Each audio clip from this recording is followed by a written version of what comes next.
Netcasts you love. From people you trust. This is Twit.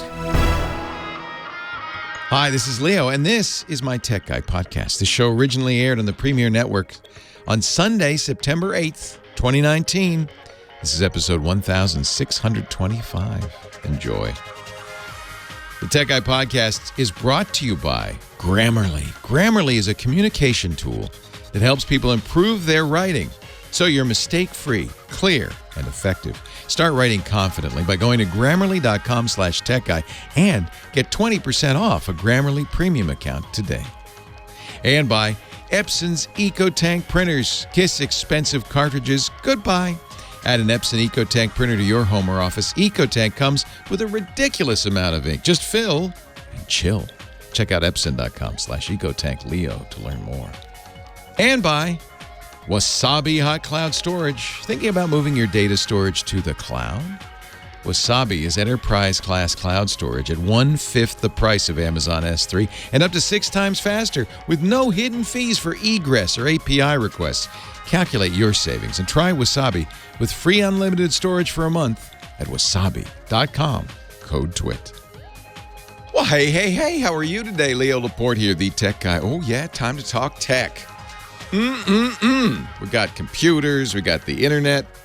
Can you smell what the tech is cooking? It smells like burnt plastic a little bit. Is there a new computer smell? I guess there is. Not a good smell, but I guess there is. I can't, there's that great new car smell. That's a nice smell. You want that to stay. You want that to last. But new computer smell? Maybe not. We also, I don't know, that was a little digression. I'm sorry. We talk about smartphones, smartwatches, augmented reality, virtual reality, anything with a chip in it. Smart vehicles, the new self-driving cars, which we'll never get here. Things like that. 8888, ask Leo. I have strong opinions on things like that. 888-827-5536. That's toll-free from anywhere in the U.S. or Canada. We'd love to hear from you. Heather Hamann is in today for Kim Schaffer, still on vacation in Bali. So Heather, be answering the phone. Say hi to Heather at 888-827-5536. Now, you do not have to write anything down as you're driving around town today listening to the show.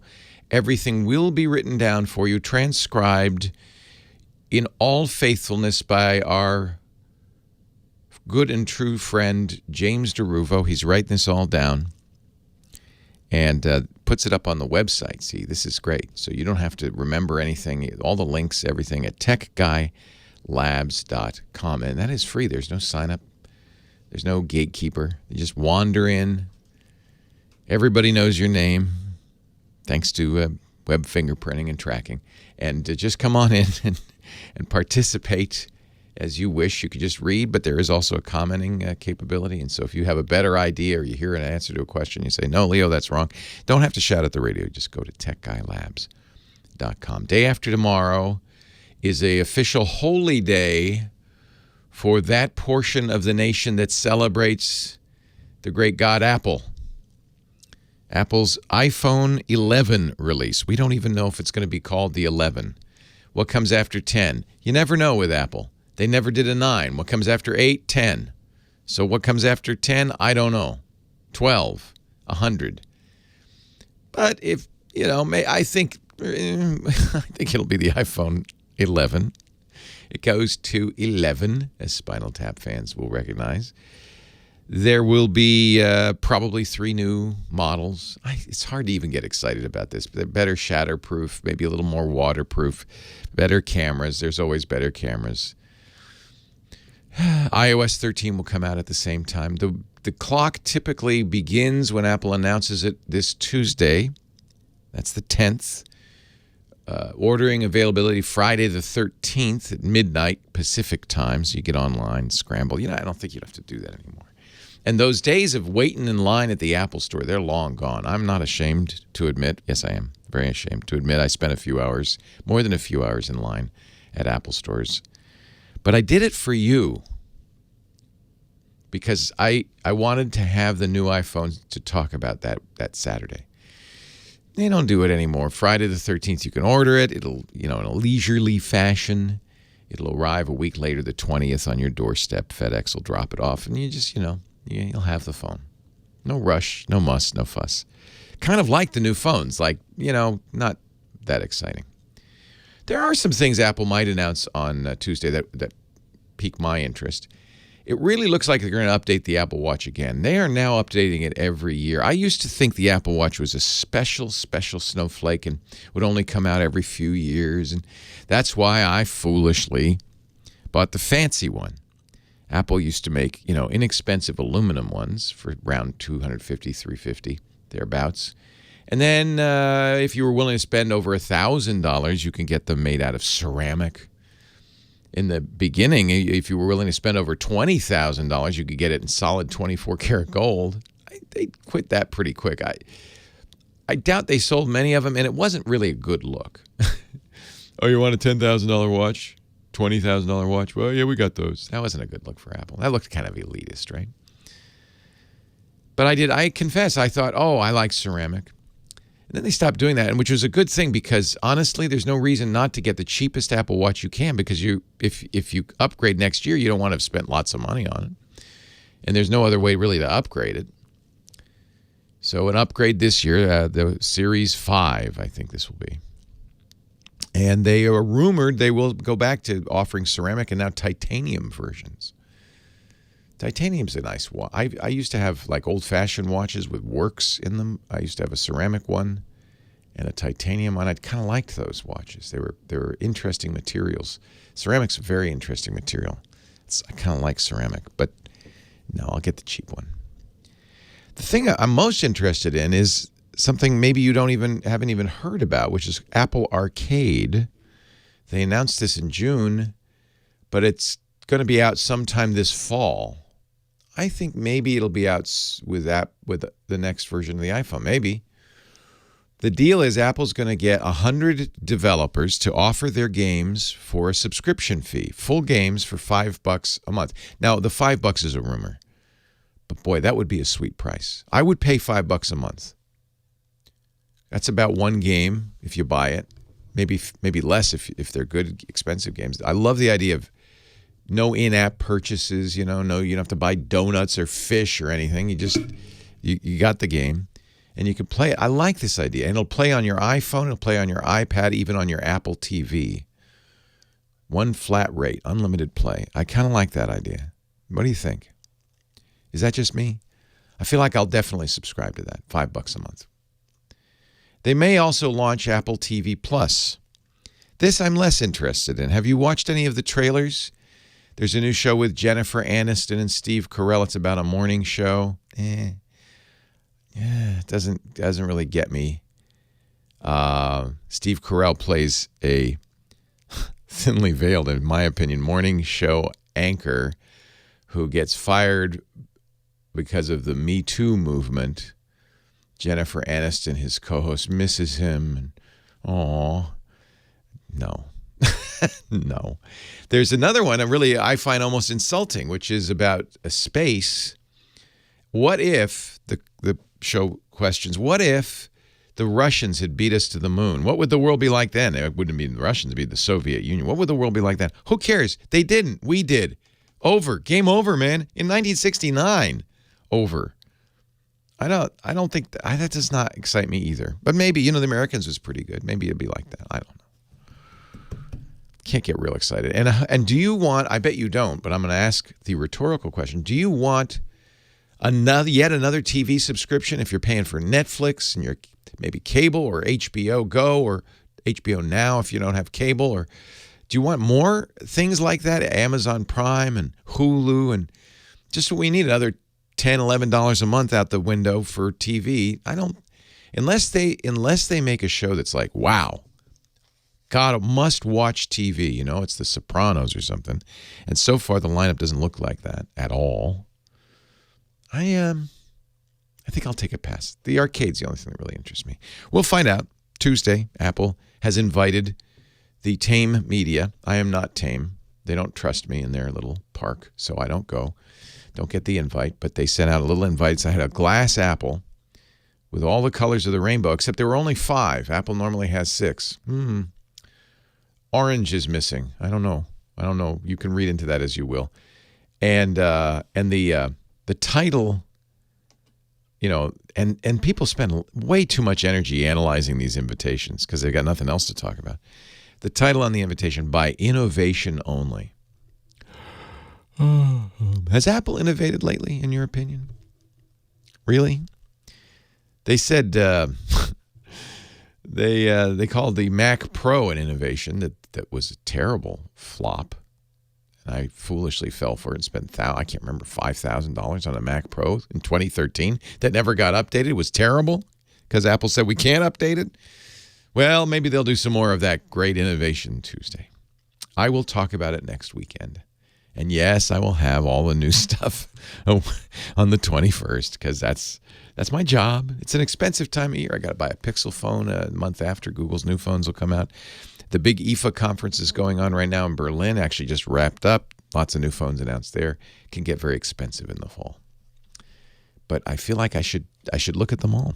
Right now, I'm rocking the old iPhone XS Max, which is quite good, and a Note 10 Plus from Samsung, which is also quite good. But what will be the phone of the year, I ask you? 8888 Ask Leo. That's the phone number. I know, I worry about silly things no normal human worries about, but I do it for you. I hope you appreciate it. 8888 Ask Leo. That's what I tell my wife. I do it for them, honey. But our bank account, I do it for them. 8888 Ask Leo. The website is techguylabs.com.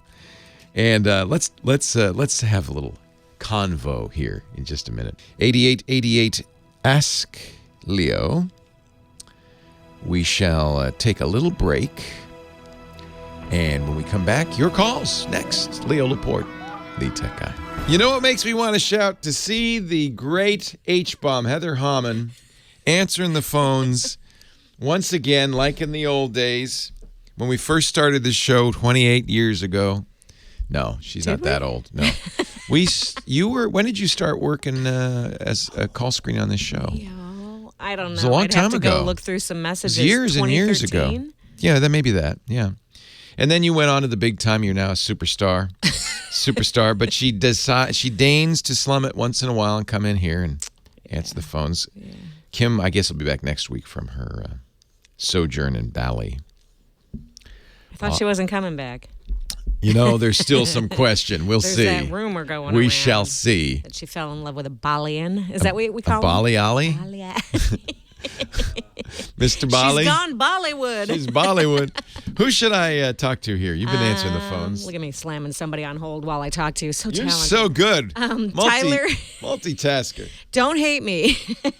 Tyler in Land O'Lakes, Florida has kind of a goofy question. I'm always like, call me whatever you want to. Just call me. But I'm going to call you H-bomb. Hey, Tyler. How are you? Thank you, Heather. Leo Laporte, the tech guy. Can you hear me all right? I can hear you fine. Can you hear me? Yes, I can. What is this, a Verizon commercial? Do what? It's a Verizon. Can you hear me now? What can I do for you? Well, believe it or not, I'm a high school kid, and whenever the talk of technology comes up at my school, a lot of the students call the iPhone 10 the iPhone X, and I think it just makes me so mad for some reason. Well, Apple's kind of to blame for this. Because it is an X. It's an X. It's a Roman X, Roman numeral. And I do really hope that the next one isn't the iPhone XI. Because then everybody will be calling it. The XI. They'll be calling it that. And then... The problem is I used to drive a Tesla Model X, and I kept calling it the Model 10 by accident. So I don't know. I understand your friends. It's Mac, and I hear people also say Mac OS 10. And they say Mac OS X. Which that bothers me, too. Yeah, I knew for the longest time it was Mac OS 10. Yeah. It's crazy. Connie Chung, many years ago, the great news person, interviewed Bill Gates about technology. This was many years ago. And instead of calling it MS-DOS, which was the big program Microsoft was making money on at the time, she called it DOS. DOS. And ever since... I think geeks have thought of Connie Chung as, Connie Chung, dose. So you got to be careful how you say these things. Imagine if the tech guy came on and said, but I do all the time by accident, because you look at an X and is it an X, is it a 10? You have to remember it's Apple, so it's a 10. It's Tesla, so it's an X. It's too confusing for me. Yeah. So, we're going to call it the 10. Are you going to? So now let me ask you about your friends in high school. What would you say the percentage of iPhone use is? Is it high? Yeah, it's pretty high. Interesting, because it's an expensive phone. Not a lot of Android devices? There's quite a few. I'd say like maybe 45% Android, but it's still majority iPhone. And by the way, the guy who sings Old Town Road, is that Lil Nas 10? I don't think so. I don't think so. See how confusing this is? Yeah. Hey, it's nice to talk to you, Tyler. What are you going to do? Are you going to get the new iPhone, or how do you pay for these? These are expensive. Well, do mom and dad pick it up? I have an iPhone 8 Plus that Perfect. was my stepmom's. So you get hand-me-downs. That's what our 16-year-old gets. He's going to get. Let's see. What is he going to get? Because we have this whole chain of command, right? Like who gets that, and then that one goes to this one goes to this one. It kind of all passes down like hand-me-downs. I think he's going to get my 10s Max. Lucky guy. Lucky guy. And then he'll hand his phone down, and then it goes. It's a cascade. That's probably the best way to do it, because these things don't wear out. Yeah. Why not pass it along? So do you want the new iPhone? I really like the 10R just because of the battery life, and it doesn't have like all the bells and whistles that the 10S does. Tyler, you're very sophisticated for a young person. That's exactly right. The 10R is the best choice, I think. Like I don't need a double camera. That's insane. My 25-year-old son has the 10R. He has my old 10R, and I think you're right. The battery life is fantastic. It's the best battery life of any iPhone. And this is where Apple kills me. Because they think we want thinner and thinner. But they've gotten to the point now by they're thinning it out so much the battery life goes down. I could take a millimeter or two extra for more battery. I could take that. Yeah. That'd be fine. So the rumor on the new iPhone is it will have better face recognition, so the Face ID will work even when the phone's like on the table. Work at it better at an angle. That'll be good for you guys. It'll be a little more waterproof. You ever jump in the pool with an iPhone in your pocket? I have. My kid has with my iPhone. So I've personally never done it. Okay, so you're good. Have you ever broken an iPhone? No. Good, man. You have a case on it. Yeah. Yeah, you got to get a case. I make my kids use an OtterBox so that they still break it, by the way. My daughter took the phone out of the OtterBox to clean it and dropped it. So, oh, wow. So that's bad, right? So this new one will be supposedly a little more shatterproof, a little more waterproof. It's all a little more. Everything's a little more. Camera will be a little more better, that kind of thing. Tyler, a pleasure talking to you. Tell your friends you're right. It's the iPhone XS, 10S, Max, and the 11's coming. Leo Laporte, the tech guy.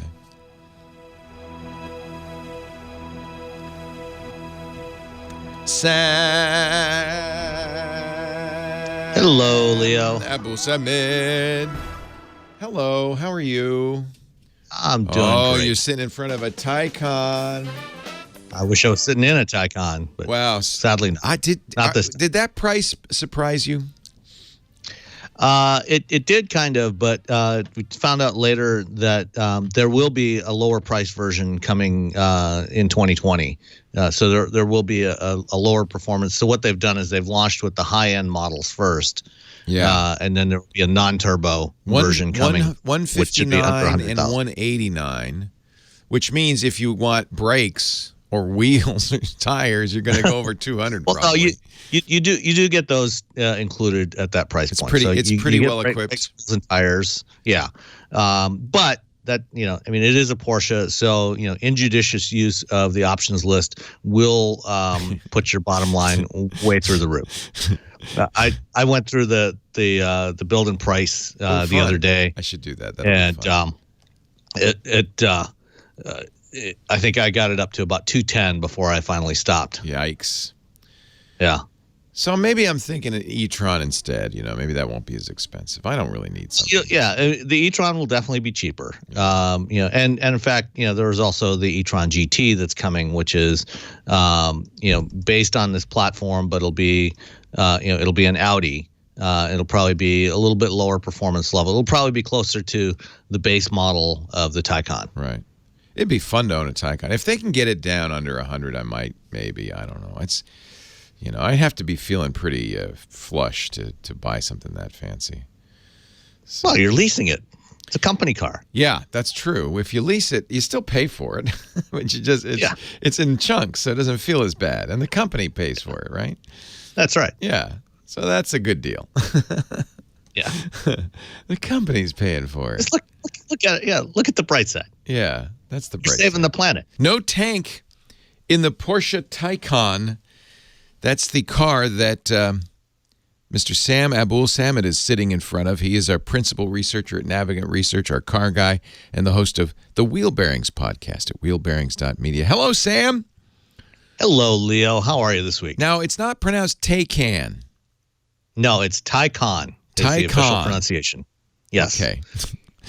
And it was announced in a error-filled stream that I watched early in the morning on Thursday. We finally know the range of Porsche's first all-electric vehicle. It is what? Yep. So what they have announced so far is the range in Europe based on what's known as the WLTP cycle, the World Light Duty Test Protocol, which is a little different from the EPA drive cycle. It's 279 miles so that's in not Europe. Bad. Is that okay? But here in the U.S., it'll probably on the EPA drive cycle, the label value will probably be around 220, maybe 225. That's less than my Chevy Bolt. That is true. However, most people Chevy Bolt can't run to 160 miles an hour or do 0 to 124 mile an hour sprints in a row without losing performance. Actually, this is a little tiny beef of mine. In the specs for electric vehicles, and I guess that the car companies have figured this is how you sell them. They talk about range and they talk about 0 to 60 speeds, things like that. Tesla's all over that stuff. And honestly, something like 90% of Americans don't drive more than 120 miles a day. So unless you're going on long road trips all the time, it's actually more like 75% of all daily driving is less than 30 miles or less than 40 miles. So the range is for most people is not that big a deal. It's just something in psychologically. And how often do you step on it 0 to 60 in 3 seconds? 6 would be fine, I think. I know. I do it all the time. Oh, and, I take cross-country trips every week. Because he's going on the Nürburgring. That's right. No, yeah, really, anything, 200 miles and over is more than enough for almost anybody's use for an EV. Yeah. And, even if you live in cold weather climates like I do, when you have to use the heater and things like that, getting 100, if you have 200 miles of range, if you knock 30-40% off of that to run heaters and things like that, you're still going to have 130, 140 miles, which is going to be more than enough for almost everyone's daily driving needs. And I'm wondering, even if you own a very nice Porsche, do you ever really drive over 160 miles an hour? I would hope not. Dude. In fact, if you look at the places where most people drive their Porsches, it's in places like South Beach and Beverly Hills. And stop and go traffic. Where you're traveling along at about 5 or 10 miles an hour. Yeah. So it really doesn't matter. But it's all about bragging rights. I mean, when you're spending $150,000 on a car, it's about bragging rights. Yeah. If your car goes 0 to 60 in 2.6 seconds or 2.4 seconds, does it really matter? No. No, of course not. It's all about who's bigger. Elon Musk at Tesla is always big on all of this silly stuff, and they've actually sent a Model S out to the German test track so they can see if they can beat the Taycan, which they probably will, right? No, actually, that's not necessarily true. First of all, there's a strong probability that they won't even get to run it because in order to do a record run, you have to book the track exclusively. And Road and Track called the management at the track this week to find out what time they were going to run. And it turns out that Tesla has not booked any time there. They have not booked the Nürburgring. and they're actually booked solid for the rest of the year. So it's the chances another of them Elon. getting out there. That's another And Elon. then, and then the other problem is, one of the issues with Teslas so far has been, their motors and their power electronics tend to overheat, and so they end up losing performance. So after a few minutes, the performance starts to degrade, because they get too hot. That's one of the reasons that Porsche did these speed runs. They did I don't know, a dozen. Right. And Porsche is designing this car as a sports car, so they specifically designed it, so to withstand that sort of thing. So they're using permanent magnet motors instead of AC induction motors, which don't get as hot, things like that. A more aggressive thermal management system. So they designed it for to do what a Porsche is expected to do, which is provide sustained long-term performance, as opposed to just quick quarter-mile runs, 0 to 60 runs. So I think there's a high probability that even if Tesla manages to run the Model S on the Nürburgring, it probably won't beat the 7-minute 42-second lap time that the Taycan ran a few weeks ago. Well, is there new technology in this that's worth looking at? Yeah, I mean, there's some stuff in here that we're going to start seeing trickling down to other vehicles, like the 800-volt electrical system, which, when you have a higher voltage, you don't need as much current in order to get the same level of power, which means you can use thinner wires, lighter wires. You can charge faster than you can with a 400-volt electrical system like you have in a Tesla and other EVs. So there's a lot of interesting stuff in here that is going to trickle down into other vehicles in the coming years. But there's also stuff that you're not going to see in mainstream vehicles. Like, you're not going to see, 750 horsepower in most EVs in the coming years. You'll see them in high-end cars like this. But you also, you don't need most people don't need 750 horsepower. We should mention $150,000 for the base model so far. Anyway, they'll be less expensive. Right, and that's for the Taycan Turbo. There will be a lower cost. Wait a minute, it's an electric vehicle. How could it be a turbo? It's just like the turbo button on your computer. Oh yeah.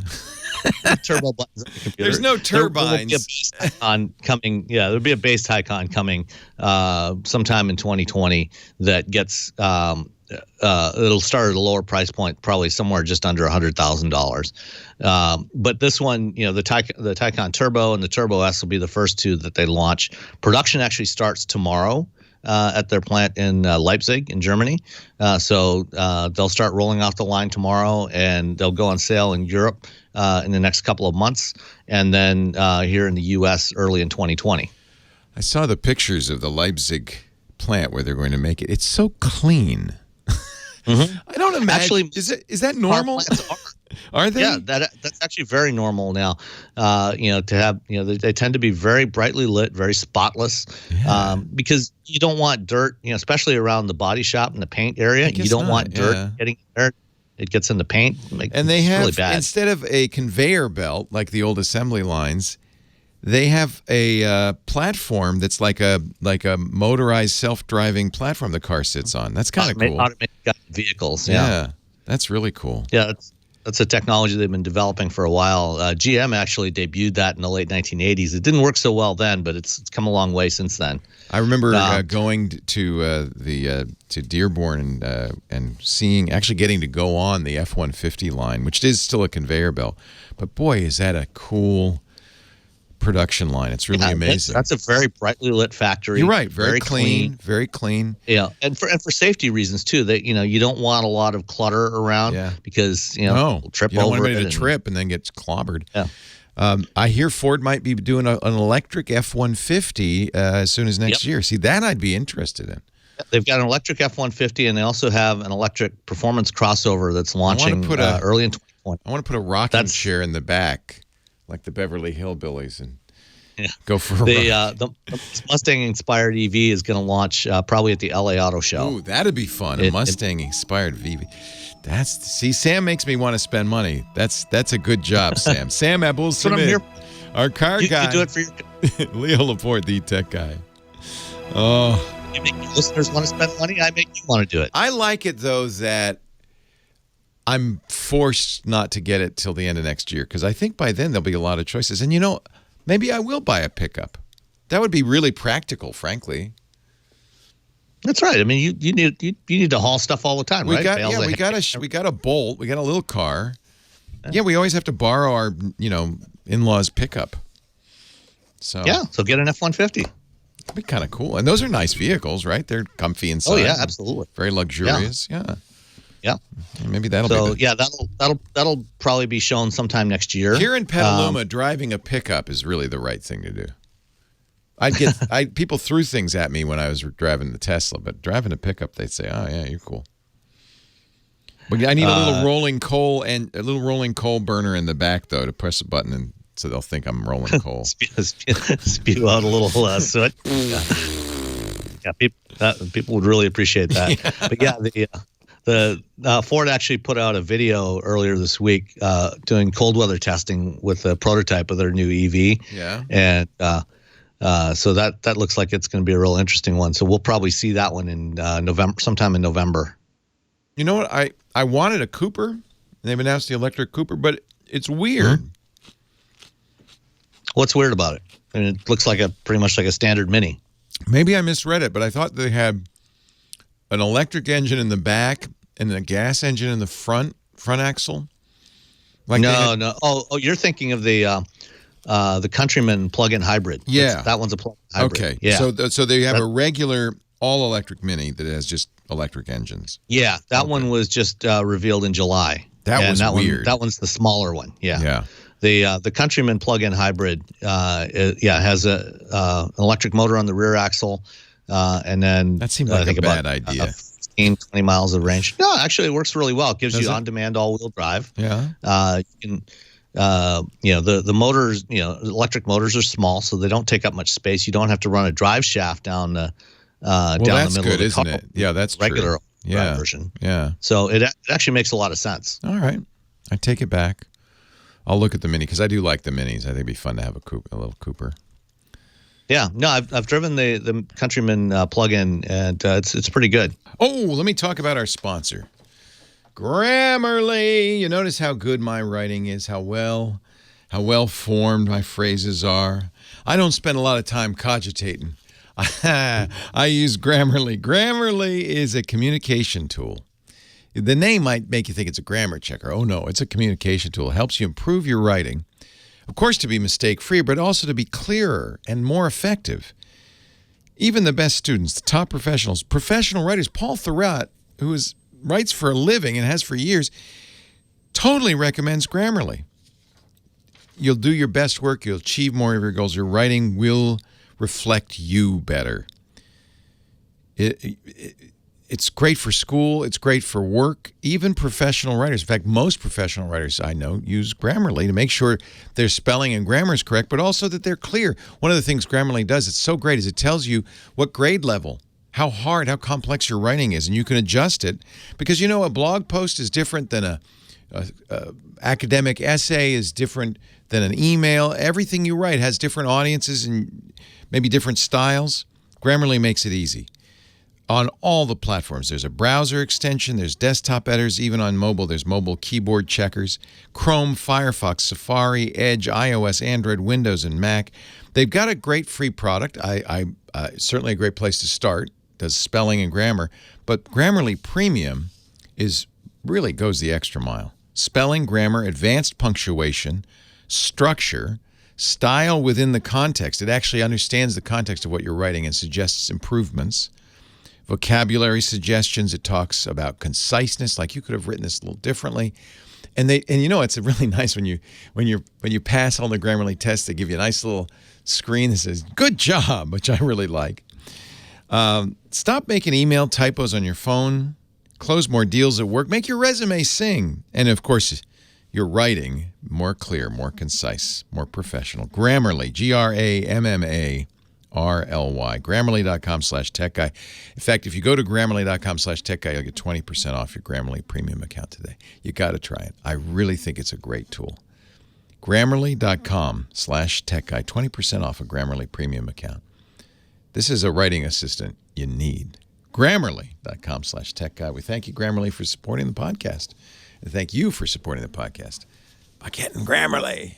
Sam, the car guy's in the chat room right now. If you want to continue to ask him car questions, irc.twit.tv. Yeah, we have a chat room running all the time in the background of the show. They give me my best lines. 8888 Ask Leo, the phone number, 888-827-5536. Toll free from anywhere in the U.S. or Canada. Octavio is in Fontana. Hello, Octavio. Good morning, Leo. Thank you for taking my call. Thanks for calling. What can I do for you? I'd like to have a recommendation for the following. After listening to several podcasts of Security Now with Steve Gibson and all the shortfalls from callers in your radio show, I need to upgrade my humble backup, which consisted only a pair of small drives, Western Digital, that are USB. But when I wanted to get rid of my perfectly fine desktop computer running Windows 10, it's not too old, it's only 2 years old, and use iOS instead for my main computing purposes, general computing purposes. And then I you're going to make that jump, huh? Yes and no, because I know that I'm a humble truck driver, and it's very inconvenient and somewhat more tricky to have an on-site backup that trusts no one. For example, that's interesting. Do you want to back up from the cab of the truck? Not necessarily at home. That'll be it's a lot easier at home, obviously, but yeah. But I have to use iTunes, which is more inconvenient. And so you want iPad backup that isn't Apple? No, well, I want a backup solution that uses the principle of trust no one, and it is OS independent, whether it is a Linux machine, which I'm planning to use. And are you backing up, still backing up Windows 10 as well as iOS? Or yeah, so it'll be Linux, maybe Windows 10, maybe definitely iOS. Yes. And you'd like one thing that backs up everything. Correct. And when you say trust no one, I'm just going to define these terms because not everybody like you listens to that fine Security Now podcast. That's Steve Gibson, our host's term for a way to put somewhere you could put your data where no one could get it. No one but you could have access to it. And, of course, anything stored in the cloud is kind of by definition not trust no one. So trust no one, secure backup for multiple platforms. There's one way to do it, but iOS might be the tricky one on this one. Certainly, the best way to do backup if you want to be in a situation where you don't put it in the cloud. And remember, one of the reasons people put their backup on the internet in the cloud using, Carbonite or iDrive or Dropbox or Box or whatever they use, OneDrive from Microsoft, Apple's iCloud. One of the reasons you put your data there is it's off premises. So if there's a fire or a disaster, your local backups, they're going to be gone too, but you at least have one backup that is not subject to that. In order to make that work, trust no one, you'd need two premises. Your truck could be one. Anything that's well connected to the internet. An office is typically what people will use, home and office, and a system that will back up automatically one to the other. That way, you've got two locales. And it's highly unlikely that both your home and your office would burn down. I guess maybe if there's a natural disaster or something like that. But remember, that's all about, what backup's all about is planning for the worst. So a lot of times people don't like to think about it. So that solution is easy with a NAS, a network attached storage. That's a device you store at home. It's really a computer, but there's no screen, there's no keyboard, there's no mouse. There's just a big drive array, and it can hold a lot of storage. My Synology, that's the company I like, NAS, has 5 drives in it, and they're, by the way, they're redundant drives. So even if any two fail, I can rebuild and not lose any data. So up to 2 drives could fail simultaneously, and I'd still save the data. That's a lot of redundancy. But because it has 5 drives, I think it has 5 2 or 3 terabyte drives in there. There's a lot of storage. There's, I think, 9 terabytes of storage storage when it's empty. Wow. That's enough. Now, and the nice thing about Synology is you can have it back up every machine. With the only one exception, which is the iPad. So let me talk a little bit about the iPad in a second. The other nice thing about Synology, and I think many NASs probably support this, but I'm familiar with Synology, you can get a duplicate NAS somewhere else. Okay. And if it's online, it can automatically sync to your home NAS. So now you have true trust no one because it's syncing encrypted. Your data is never stored on any server that you don't fully control. And it's automatically redundant and off-site. So that is kind of a perfect backup solution. Not cheap, by the way, because you not only have to buy the Synology enclosures, you have to buy the drives that go in it. The iPad is going to be your limitation. And honestly, at least as of now, this may change now that Apple's moving to iPad OS, but as of now, there's only 2 ways to back up an iPad. One is to Apple's cloud, iCloud, and you don't want to do that. The other one is looking. If you excuse me, I was a mandated call reporter. That means if you work on law enforcement, I don't. But I used to be a foster parent many years ago. Yeah, a lot of people have higher data requirements thanks to the law. If you're a healthcare provider, if you're a court reporter, your data now, you have to do extra stuff to keep it secure, keep it encrypted, keep it off the cloud. That's a real mandate. There's so that's an important thing to keep in mind. Yeah, but it is a very personal principle of mine. It's not just because of that. It is also just like some folks everywhere else around the country, in different parts of our country, loved the Second Amendment and the right to wear arms and whatnot. I'm not into that, but I'm trying to defend. Nobody cares in the defend your data. The West Coast. That's right. I live, especially in lieu of all what's happening. I don't blame you. I don't blame you. In also many school districts in Texas being ransomware. That's right. Yeah. Ransomware and things like that. So this is why a good off-site backup that is not a hot backup, you've heard Steve talk about this, you want to make sure that the encrypted data doesn't get backed up too on top of the old data. So you want a system that has what we call versioning. It can go back in time. Let me just finish the iPad thought, though. As far as I know, you still have to back up either to iCloud or using iTunes. I wish this weren't the case. In theory, this may change because, as you know, the new iPad Pros with the new iPad OS, you can connect any USB storage and see it and read it. So it may happen, I don't know, it hasn't happened yet, but it may happen that when iOS 13 comes out, iPad OS, you'll be able to attach an external drive to an iPad, and maybe somebody will put backup software out, or Apple will, and then you could back it to an external drive locally without using iTunes. That would be great. That would be great. So but as of right now, I think your iPad is your one limitation. But a Synology or some similar NAS really would be a good solution, I think, because it would give you trust no one encryption. Now, not encrypted backups. Not everybody wants that. Not everybody has to do it. You're right to want to be secure. I think there is a certain sense about in the land as we've seen.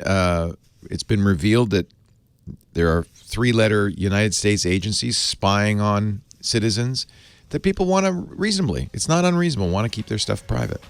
So I support that. I use cloud backup. I like cloud backup. I'm not worried about it. But I can understand why you might not want to. And I think there are ways. Leo Laporte, the tech guy. Check out privacytools.io. That was a great website. I'll put that in the show notes. Well, hey, how are you today? Leo Laporte here, the tech guy. Time to talk about computers, the internet, home theater, digital photography, backup, smartphones, privacy, everything tech. That's really the subject matter is tech, but often it ends up being privacy, politics, security, things like that. So it doesn't have to just be hardware. It could be software, could be firmware, could be mindware. 8888 Ask Leo, the phone number, 888-827-4740. 5536. That's toll free from anywhere in the U.S. or Canada. Give me a ring. Let's talk. We can talk high tech. I was talking to our chat room at irc.twit.tv during the break, and last night I was talking to a friend about a mutual friend, and I said, oh, yeah, I wonder if I haven't heard from her in quite a while. I wonder what she's up to. So I thought I'd go through my email and see what the last time I talked to her was. And I found an email from this dear old friend, a person I've known 20 years, that I got in 2017 but didn't see and didn't respond to. And now I'm in a conundrum. I need your help. What do you do? This happens to me a lot because I get a lot of email, and there's a lot of stones with a few diamonds in there. And, I often miss the important stuff because there's so much stuff surrounding it that you just don't see it. Somebody in the chat room said, oh, I know what you do. You say, it took me 2 years to formulate my answer. I think I fess up, right? Mike B says, apologize. Jabba says, just fess up. Say, and that's what I would probably say. Murray says, don't email back. Call her. Explain the situation. That's a good point. That's a good point. It's an old friend of mine. Some of you will know I used to host a radio show with her, Gina Smith. In fact, I even wrote my first book with her. So, I mean, long-standing friend, 30 years, I think. And I missed the email in 2017. I'm sorry, Gina, if you're listening. I didn't realize you'd written. 8888 asks Leo. I think most people would just say, pretend they just didn't get it. Because email doesn't get through sometimes, right?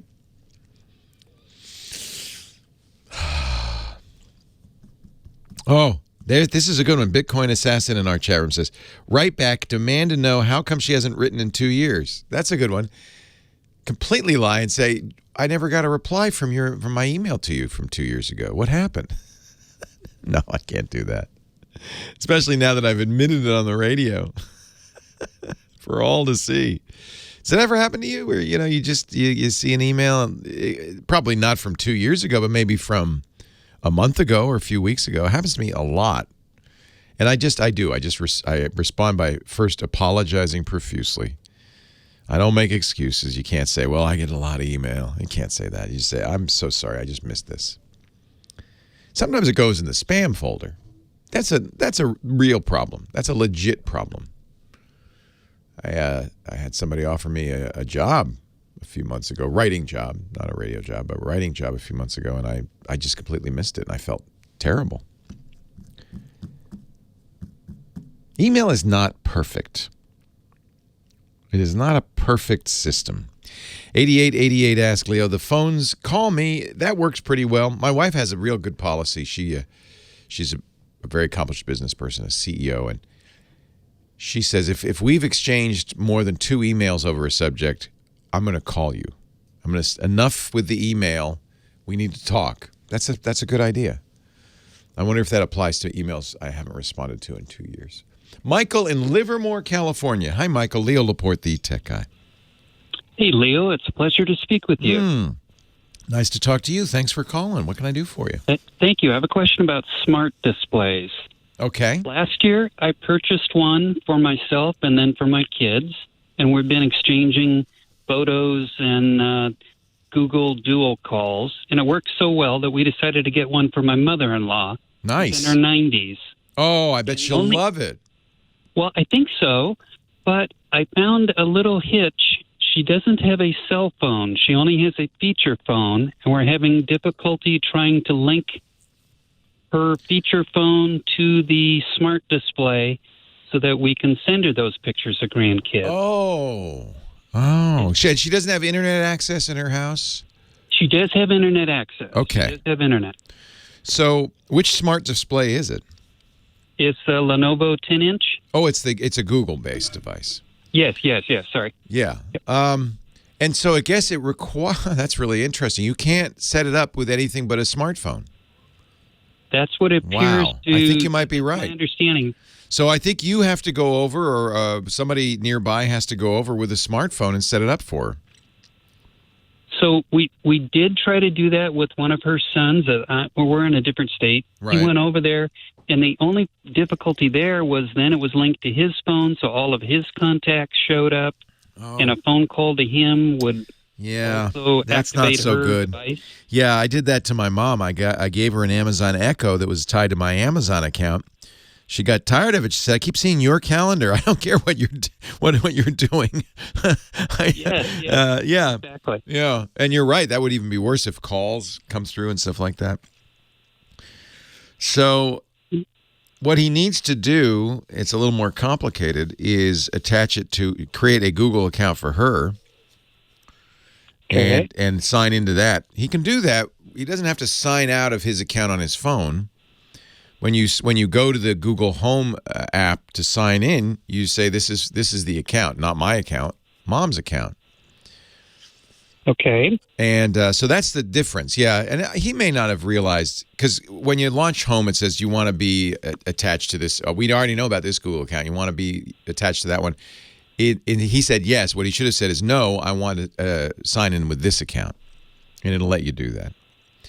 The other thing I guess you could do is get Mom a cheap phone. It doesn't have to have a cell phone connection. It just has to look like a phone. Like even I think an iPod Touch would probably do the job, or any cheap Android phone. You could actually, I think this would work. You could get it sent to you, set it up with this, create an account for Mom, a Google account for Mom. She does have to have that. Set it up on the phone. Doesn't need a phone, doesn't need a cell connection, just needs a Wi-Fi connection. Maybe set it up so her Wi-Fi will work on it, and then mail it to her. And say, open this, and with instructions, and say, open this, Mom. You see that icon on the front? There's only one. It's Google Home. Tap that. Yeah. You walk her through it. I think that's all she needs. She doesn't need a cell connection specifically. She just needs a smartphone. She needs. So that would definitely, it sounds like, give her the ability to, like, we could share Google Photos, and they would show up on her smart display. Totally. I love this idea. There are others too to look at. The Lenovo is nice because it has one of the largest sizes. Google this month will be shipping. They have the Google Home Hub, which I really like. I use that actually for a slideshow, and it's my bedside table. It's my alarm clock. It's a slideshow. It's fantastic. They're doing a Home Hub Max, which is supposedly coming out this month. So that would be another one you could look at. But the Lenovo is perfectly good. It looks like, though, you do have to have the Google Home app to set it up. So she needs something that can run that app. But as far as I know, the Home app doesn't need a cell phone service. It doesn't need a phone number associated with it. She just needs it's kind of crazy that they do that. I never really thought about that, but that just kind of leave people out a little bit. Well, that's great. That's what we'll do. Yeah. Get a cheap, $5 phone at a gas station. As long as it's running Android and can install that app, you're set. Do you think that would work for the Google Duo as well? Yeah. That feature Duo doesn't need a cell phone number. It just needs internet access. Absolutely. A lot of people, this is why people buy iPod Touches for their kids. They don't want to spend the money on a monthly cell phone service, but they can use Wi-Fi and run apps and do a lot of the things that they would do. Maybe even think about that for Mom, because then she could do Duo on that and listen to music or books, audiobooks. I'm always trying to get my mom to listen to audiobooks, because as you get older, it's harder to read, and audiobooks are great. It's like somebody's reading it to you. Don't go too far back in time on the Android, because I'm not sure how up to date it would have to be to run the Google Home app. Probably you can't get a really, really old one. But there must be some inexpensive cell phones that you get. Even just go to the phone store, and and maybe it would be worth putting a cell phone account on it. I understand at some point Grandma doesn't want to deal with the complexity of all of this. I completely understand that. 8888 Ask Leo, the phone number. Website techguylabs.com. Our photo guy, Chris Marquardt, coming up in about 10 minutes. Stay here. Leo Laporte, the tech guy. 8888 Ask Leo. Scott is on the line from Ventura, California. Hello, Scott. Hello, Leo. How are you? I'm doing good. Welcome. Doing well, and you? I'm very well, thank you. What can I do for you? So I'm contemplating purchasing a 2014 Cadillac station wagon that had very low production numbers and very high horsepower. Oh, wow, sounds cool. And I'm thinking about this as a bit of a, not exactly an investment, but a collectible potentially. Mm-hmm. But my concern is all of the electronics in that. Your 1970 Chevelle had a coil. Yeah. Not much to go wrong with it. Yeah. So what's the long-term projected viability or reliability of these? That's a great question. I think it really is manufacturer and maybe even vehicle specific. I wouldn't recommend getting a 1967 Jaguar. They tended to burst into flames. The hand-wired coils were just not very reliable. And I do remember when I was a younger man working in radio in San Jose, my boss at the time had a lovely Cadillac Seville that somehow, when he hit the brake pedal, the radio came on. So it is, that's clearly a short somewhere. So I always thought it was kind of funny myself, but he did not enjoy it. So it really is going to depend on how well taken care of it is. I think modern car electronics, and I'd say 2014 counts as modern, are pretty good these days. But I'd have to ask somebody like Sam who has more experience. I don't have any experience with that particular model. Yeah, you've got the displays. You've got everything in them is. I'm going to presume, controlled by a data bus. I agree, and it makes me very nervous. I looked at, for instance, the new Porsche Taycan, where it could be perfectly reasonable, where the charging port is, to have just a little press-in lid that opens up. No.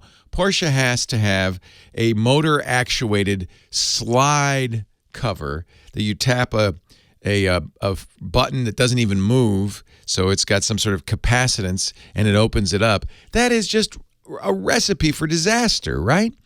That's my concern with these things. Yeah. And you remember, for years, I don't know why, they would put clocks in cars. They never work after the first month. Nobody who had a clock in their car, like a analog clock with hands, would ever tell the time correctly. Well, we've gotten a lot better than that. In fact, the clock in my Audi, I don't know why it has an analog clock, but it does, has worked perfectly for years. So I think, honestly, you're probably all right. I can't speak for that particular model for 2014 Cadillac, but modern vehicles are electric marvels.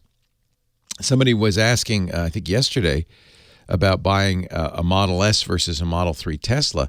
And one of the answer actually had something to do with your conversation. The Teslas from earlier, the Model S Teslas, Tesla didn't have the capability of manufacturing all the components, so they had components from a variety of sources. And as a result, the wiring was extremely complex. In the Model 3, where Tesla manufactures everything down to the door handles, it's much more simple because they were able to create wiring that is designed for a modern vehicle with a bus, with a data bus. And so the wiring harness is much less complex. I'm going to guess a 2014 Cadillac has probably a fairly complex wiring harness. But I can't give you definitive information on that. I have to say, this CTS sports wagon that you're looking at, I've driven the more modern Cadillac CTS, which has self-driving features, and was very impressed. Cadillac has done some really great stuff. In fact, more impressed than the self-driving features of the Tesla. They've really done, for instance, and again, you're right, the more electronics, the more prone to failure. But in the Tesla, in order to keep your hands on the steering wheel while you're using the self-driving feature, they have a torque sensor in the steering wheel. It's not sensing your hands on it. It's sensing the movement of the steering wheel if you've actually turned a little bit. So periodically when you're using a self-driving, the self-driving feature in my Tesla, it would say, okay, put your hands on the wheel. My hands are on the wheel. What you have to do is jerk it slightly to let the torque sensor know your hands are on the wheel. Cadillac, much more wisely, I think, put in a system where there is a capacitive sensor in the wheel that can tell you that your fingers are there. But more importantly, there's a camera watching you. And the camera knows if your eyes are on the road or not. The Tesla can't tell. You could have your hands on the wheel but be staring at your shoes. In the Cadillac, and I tried it, this was a scary thing to do. I'm hurtling down the highway at 65 miles an hour. I covered my eyes. I had to admit, I peeked a little bit through my parted fingers because I just didn't trust it.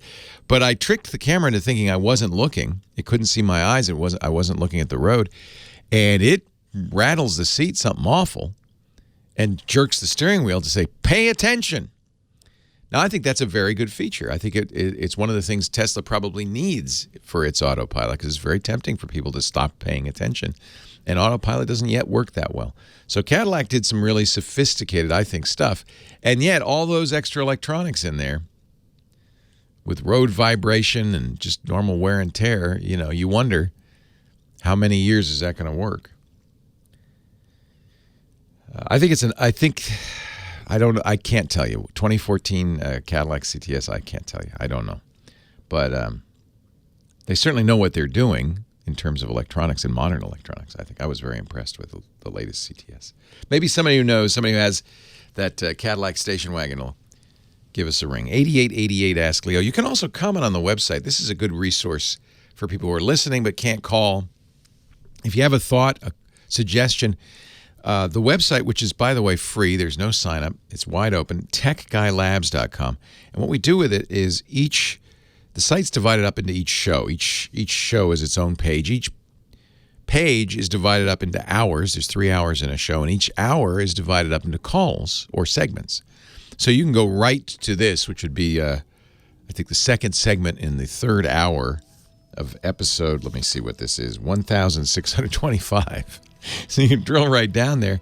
And if you have that 2014 Cadillac CTS, you could leave a comment and say, well, my electronics are just fine, thank you. Or opposite, techguylabs.com. Chris Marquardt, the photo guy, our photo review coming up. Somebody found it at B&H Photo and put it in the It's the Lightpix Q22. That sounds right.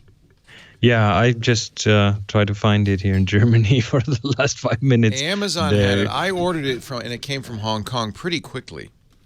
I should see if I can order with Amazon.com, with America's Amazon, because Amazon.de doesn't carry it. I got it directly from Lightpix Lab because I didn't realize that I could get it on Amazon with one night. Is this? Let me see. This is the Q22. This thing is so cool. It has a transmitter built into it. It is built in? Yeah. So it just pops off, and Yeah, then, that and makes then you leave perfect that in the sense. hot shoe, and now you've got a transmitter. It has a light. It's not very strong, but that is not really necessary. No, I think, yeah, and you could There's get the at that transmitter, price, yeah. you could get a couple, really. This is so cute. Isn't it? And you can put nickel metal hydride batteries in there and charge it. Do you supply the batteries? Is that You supply you can the change batteries. on that one? Yes. Okay, that's fine. That's good. 4 double A's, triple A's? Double A's. Double A's, okay. 2 or 4, I can't remember. Maybe 2, because it's not very big. Oh, it comes with this cutest little gel kit, too, which is so cute. Which we did this weekend with. You can get some really amazing stuff with that. You know what you do? You put an orange gel on and white balance to counter that. So you light a person up, and then what happens? And then the background goes blue. So you're so clever. So you could have the biggest, like, I don't know, the biggest castle in the background going blue during the daytime because you light the foreground with a warm gel and counter white balance. Now, how do you white balance simple trick. If it's a flash, you can't. You do manual white balance. All right. That's one of the things we do on these workshops. Manual white balance means that you give the camera a reference, like a gray card or a white sheet of paper, and you tell the camera this is your neutral. Yeah. But it sees orange, so it counterbalances that. Or you could do it in post, I guess, if you had a card in the set. Yeah, I like doing this in camera.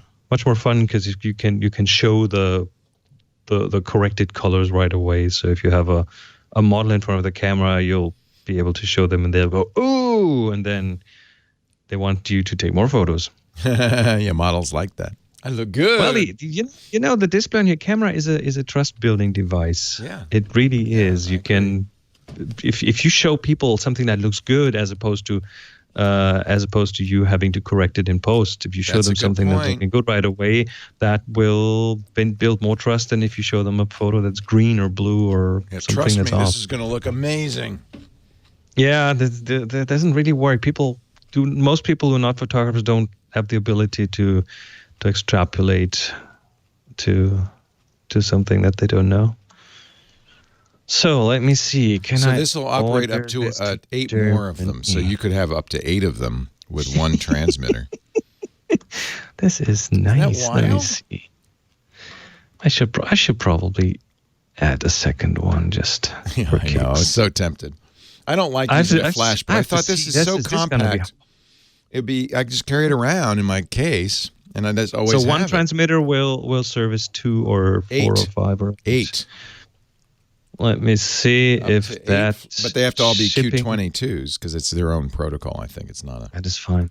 Let me see if the shipping to Germany is anywhere near.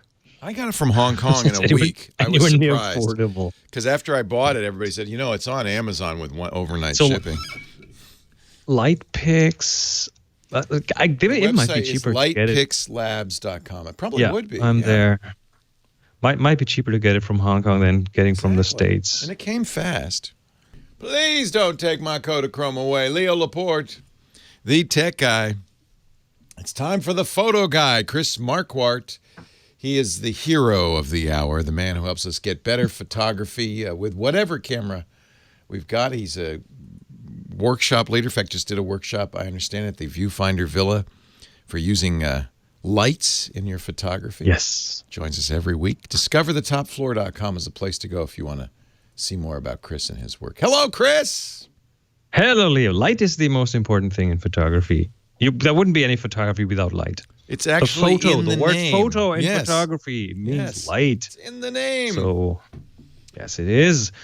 And sometimes we do this here for an entire weekend. We have a bunch of people over and we play with light, with available light, with light from artificial sources, LEDs, flashes. But that's kind of the most difficult thing, the flash, because you do not have you don't have a preview, right?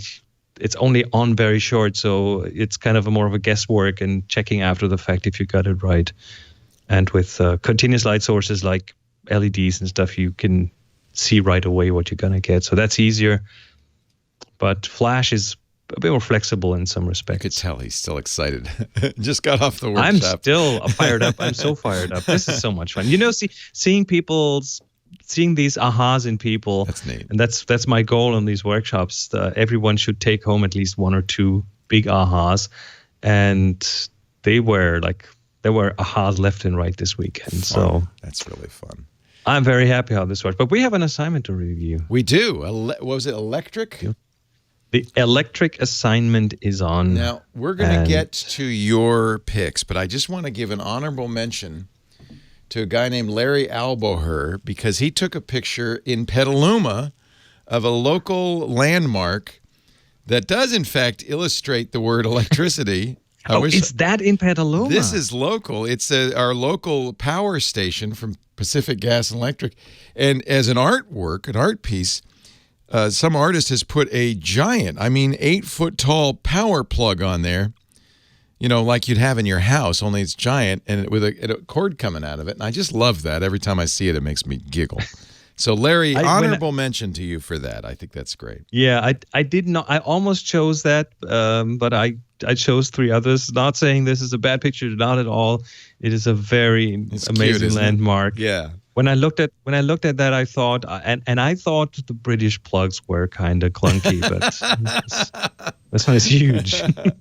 So the way this works, we give people about a month. We give them an assignment, a topic. There's no prize. It's not a competition. We just want you to get out there and take pictures. And then at the end of the month, Chris will pick 3 shots to talk about, and you've picked 3 for today. So let's talk about them.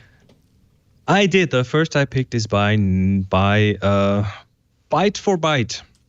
And Byte for Byte took a picture of a street corner. I love this. Somewhere in the United States, and it's electrically lit, so electric definitely in there. There's a lot of these green and red neon signs and big signs on top that are lit, and then It is a picture that's been shot during or after rain. So the front, the street in the front is all wet, and the green and red contrast, which is a beautiful color contrast, reflects in the light and gives it so much life. So I'm really I'm happy thinking about this that's photo. New York somewhere, the original Nathan's Hot Dogs, and what a great shot. There we go. It's always better if it's raining on the streets.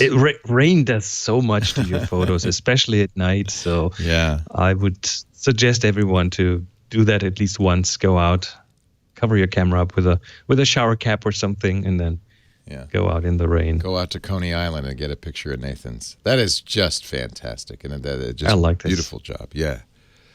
Okay, that's number one. That was the first one. The second one is by Josh Johnson, titled Electric One. And it's one of these outdoor power stations that have all these cables coming in and generators and stuff. And I like it because Josh shot that through a wire fence.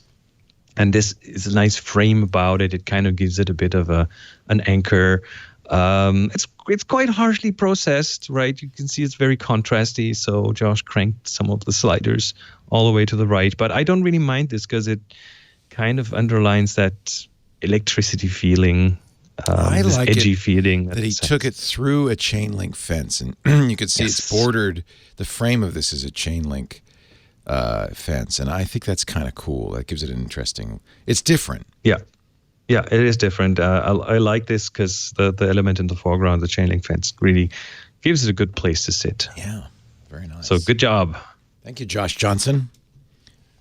And the third one, I initially didn't choose that. I came back to this, and there's something about this picture by Alex Zarnowski. The title is Spare Arcade Parts, and I still can't really place it. It is probably the front of a shop of some sort. It's spare arcade parts. There's arcade buttons in there. Might be a shop window. There's on the left top looks like some part of a Mario. There's an ATM in the right. There's Super Nintendo on the top in red letters. There's a no smoking sign.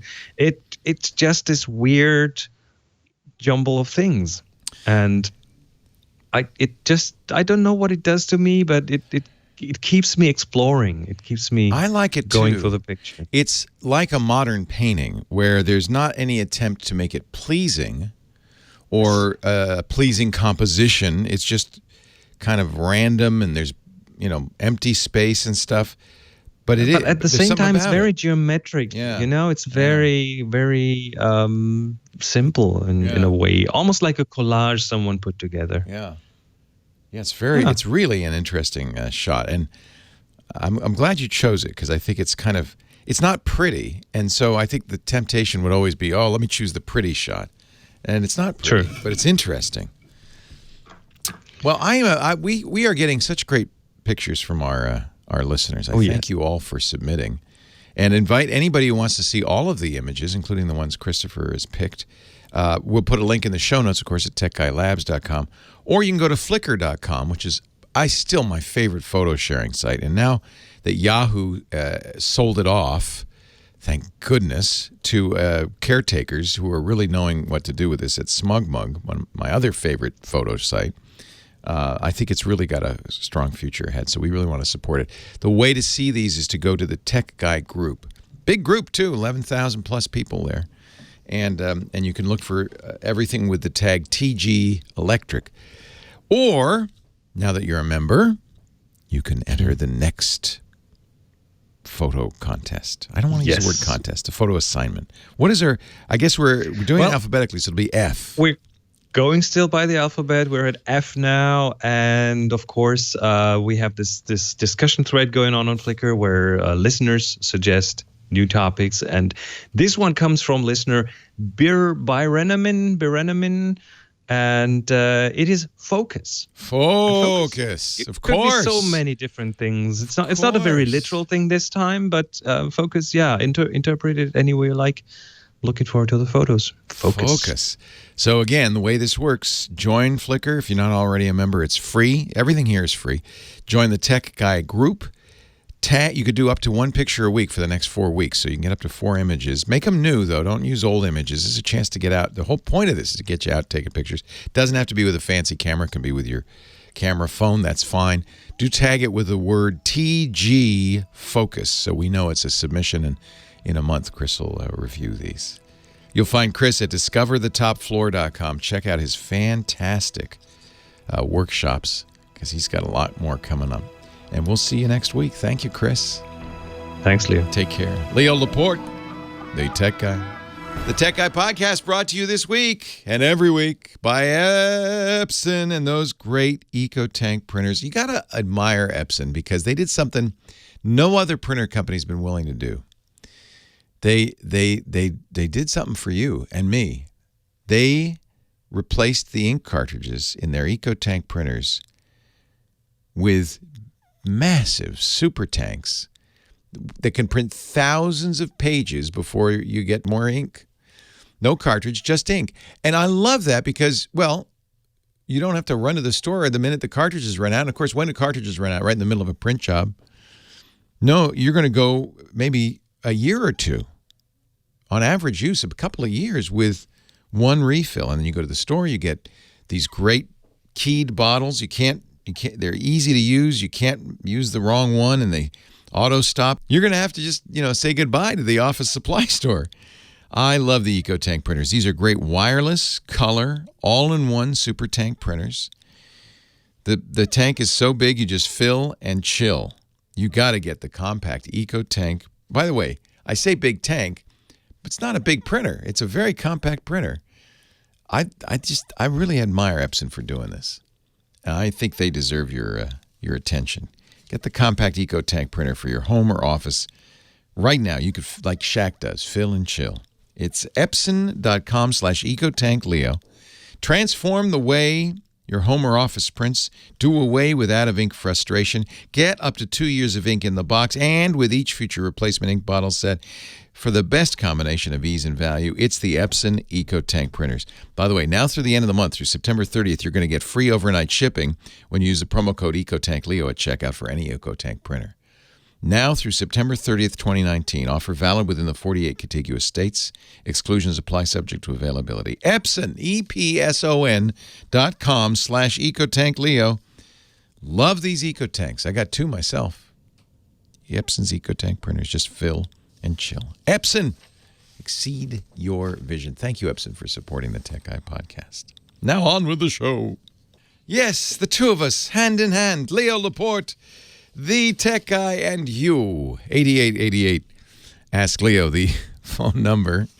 Once again, our photo assignment from the esteemed Chris Marquardt. Take a picture illustrating or somehow showing the concept focus. Could be an out-of-focus image, could be an in-focus image. I don't know what that means. You have to figure that out. Submit it to our Tech Guy group on Flickr.com. George in Victor, Montana. Hello, George. Hello, Leo. Welcome. Well, I finally got hold of you. Anyway, the problem is I got an iPhone. It's a 7, and when I'm on Facebook, and I'll be looking and reading stuff, it doesn't matter if it's garage sale items or whatever, all of a sudden the screen goes black and then comes back on. Almost instantly. And it only happens when you're on Facebook? Yep. And what's weird is it brings me back to the Facebook. It brings me back to my phone screen to where I have to the app to open up Facebook. Oh, okay. That's a crucial bit of information. It's so what that is the app is crashing. And, okay. Yeah. So when apps crash on iOS, unlike the old days with computers, you get a blue screen of death, the whole thing goes down. Just the app crashes. It closes out. That's what that brief black flash is, and brings you back to the front page. We call it springboarding sometimes when the springboard crashes. That might be, springboard's the launcher, but I think it's just Facebook crashing. So first thing I do is uninstall and reinstall Facebook. This won't install and reinstall it. Yeah, this won't delete any Facebook data, but it will require you to re-log in to Facebook. So, I'll have to re-log in. Yeah, make sure you got your password and all that. But so you press and hold the Facebook icon till it goes jiggle, jiggle, jiggle. Then you tap the X, it deletes it. And that's just, in case the file itself got damaged somehow. It does sound like it's crashing.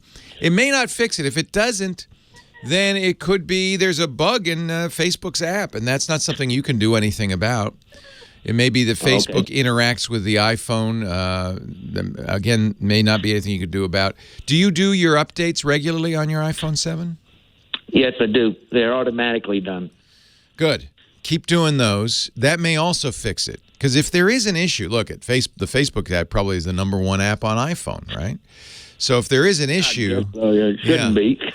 I agree with you. I don't have it on mine, but I quit Facebook a year ago and never been happier, never looked back. But I understand a lot of people, that's how you stay in touch with friends and family and all that stuff. I did that with TV 3 years ago. I don't have to. That's a good feeling, isn't it?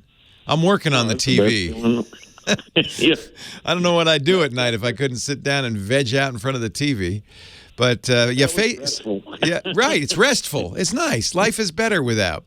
So just reinstall the Facebook app and then keep doing the updates. Either if it is a problem with the Facebook app, you can't fix it, but Facebook will certainly become aware of it and they'll fix it, or Apple will fix it, or both of them will fix it. So keep doing those updates. Oh, okay. All right. Hey, thanks for the call. Yeah, if an app on an iPhone closes out suddenly. We're used to, the old days of computers where there'd be a bit of a ruckus when an app crashed, right? Sometimes the whole system would crash, or you'd get a blue screen of death. Sometimes you'd get a pop-up that said, hey, I just crashed, or you'd get an error message, or a sad Mac with crossed eyes and a bomb. I mean, there used to be all sorts of furor, but Apple's smart. They said, what are you going to do about that? Nothing you can do. Yeah, it crashed, so start it again. So what they decided, I think, with the iPhone, and I think wisely, is if an app crashes, it crashes. You close it out, clear out memory, go back to the front page, the home, and let the person restart the app. And I think that's probably the best thing to do. Even on the Macintosh, they don't do that. They still give you a little falderall. Oh, it crashed. Do you want to ignore it? Do you want to report it? Do you want to restart it? Blah, blah, blah. Just, you know what? It crashed. These things happen. I don't know of any general Facebook issues with the Facebook app, so I'm just going to assume it could be just a bad install. Sometimes that happens. Actually, we kind of underestimate how much damage. I guess that's not a great word, but your software takes over time. We have self-correcting hard drives that if they notice there's an error on the hard drive, they'll fix it. We have self-correcting memory, RAM. If they notice an error there, they'll fix it. But software gets damaged a lot, even from things like cosmic rays. Now, the chat room always mocks me when I bring this up, but it is the fact that we're bombarded constantly by high-energy particles coming off the sun. And most of the time, it's just like a meteor crashing onto the Earth. Most of the time, nothing happens because it hits the water. There's so much water. Most of the time, a cosmic particle hitting your storage, nothing's going to happen because most of it's empty. But occasionally, it'll hit where there's a bit. And it could either erase a bit or flip a bit. It could change the stored data on the hard drive, or in the case of an iPhone, on the flash drive. And one bit flipped in the wrong place can cause a program to not run, or to run badly, or to crash in the middle of it, displaying an image, that kind of thing. It's not unusual. It actually does happen. So it's really amazing that our computers work as well as they do, frankly. They're hideously complex and prone to all sorts of failures. And it's a real testament to how hard engineers work to make this stuff reliable. So when you get an occasional crash, nothing to panic about. These things happen. Richard, Grand Rapids, Michigan. Leo Laporte, the tech guy. Hi, Richard. Hey, it's Leo. How are you doing? I'm great. How are you, Richard? I'm missing call for help. That's why I'm calling you. Oh, I haven't done that show in years. Well, I got it on my timer on my TV, and you're not on now. They're still doing Call for Help? No, with I someone else? No. Oh, it's some other show. You know, they ran it in Canada until a couple of years ago, which was a little embarrassing for me. I left, you know, when Tech TV canceled the show and canceled me in 2004, 15 years ago, I started to go up to Canada for a few years to do Call for Help up there with Amber MacArthur and Andy Walker. It was a really fun show. And they only recently stopped running it, which caused embarrassment because, well, for instance, there was an episode in 2004 where Amber shows me this brand new site she just discovered called YouTube. And I'm all agog. Wow, this is great. It's amazing. And I'm sure anybody watching that today would go, what are you, an idiot? Don't you know about YouTube? But in 2004, we didn't. Anyway, what can I do for you? Well, I have a slight problem. I bought a commercial live action DVD. The movie's called Avalon. It's, Japanese cast. Yep. And it's distributed by Miramax. Okay. And it's a DVD, not a Blu-ray, and it's dead. So I bought another one, and we tried these on about 10. It may not be Blu-rays. dead. It may not be dead. Are you getting it from Japan? Oh, no. Distributed and duplicated here in this country. But understand that DVDs are region encoded. Oh, yes, but this worked before. Okay, but just make sure it's encoded for our region, Region 1. The Japanese region is a different region.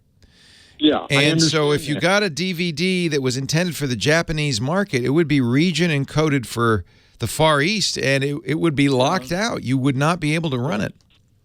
Well, no, see, I did buy this locally, or not locally. Well, it doesn't. Amazon. Yeah, but you can buy region encoded discs. I mean, that doesn't mean you can buy Japanese discs on Amazon. And what's interesting is a Blu-ray player, the first time you play a region encoded disc, may well play it.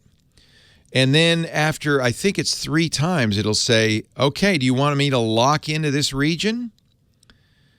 And at that point, it'll stop playing it. So well, the thing is, we've tried it on 12 different... Well, yeah, but everybody you're trying it on is region encoded to the U.S. But it worked here. Yeah, it might work the first few times. Yeah. Well, no, it's supposed to be region for North America. All right, if it's North America region, actually, I think Japan and North America are both region A, so maybe that's... Some American discs will not play... I'm looking at the RIAA's site on this.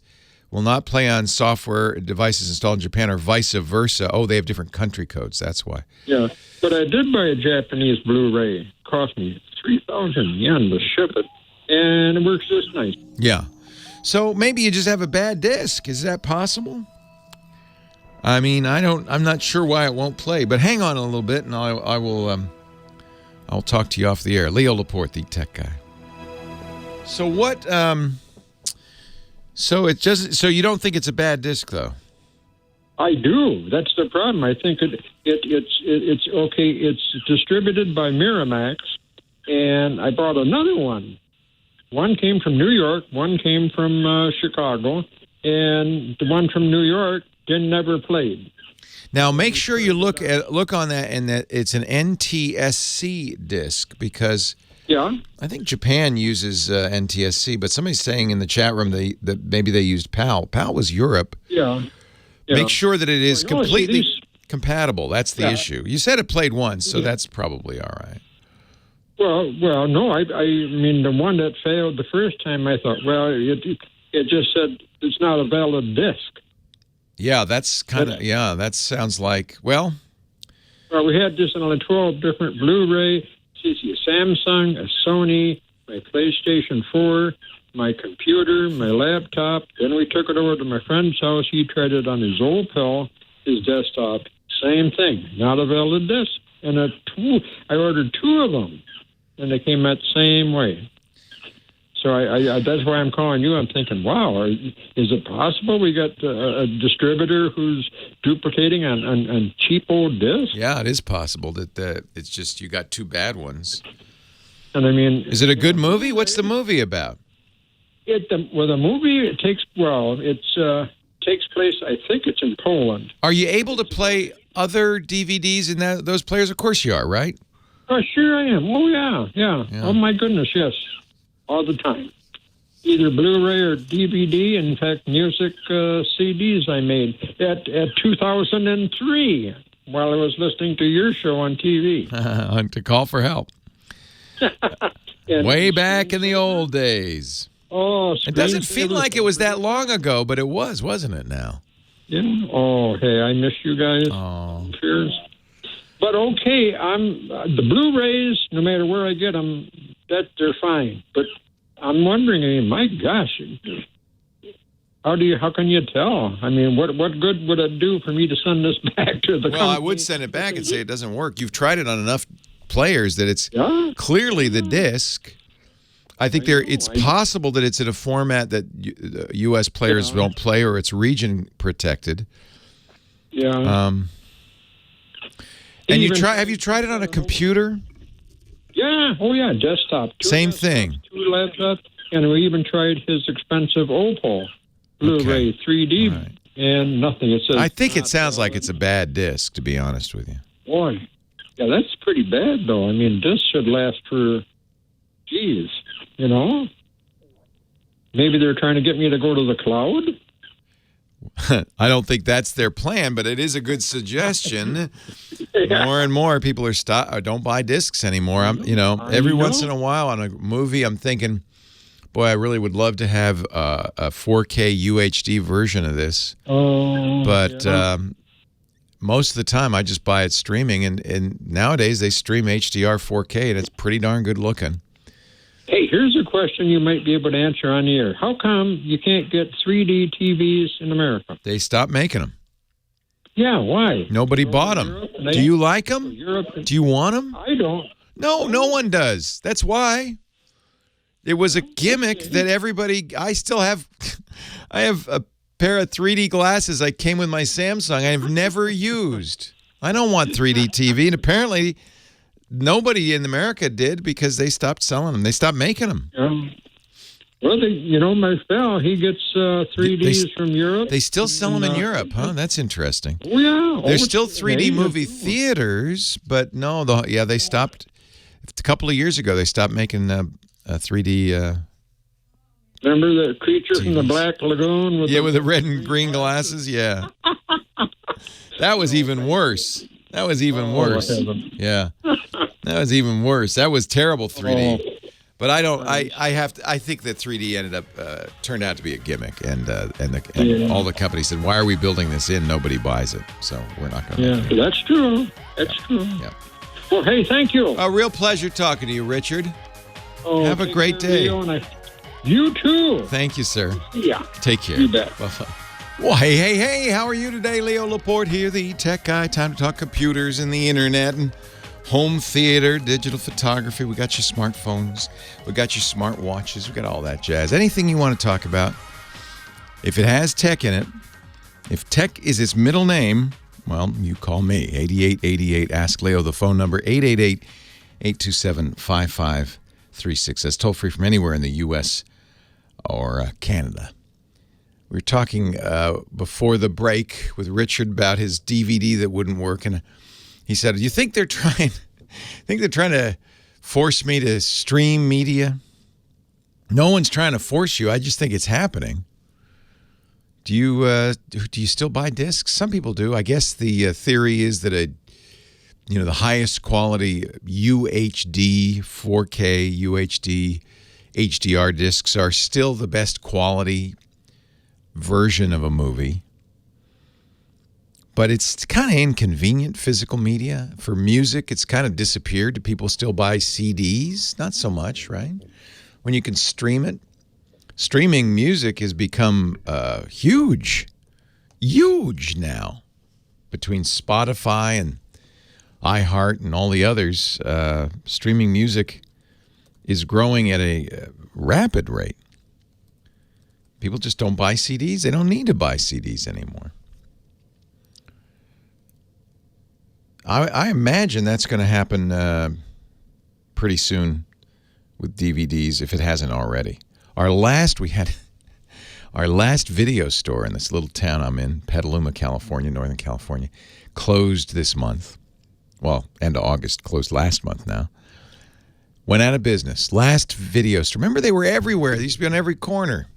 Blockbuster and all the like. And it was called Silver Screen Video, and they still rented DVDs for people. Not everybody has enough bandwidth to watch TV over the internet.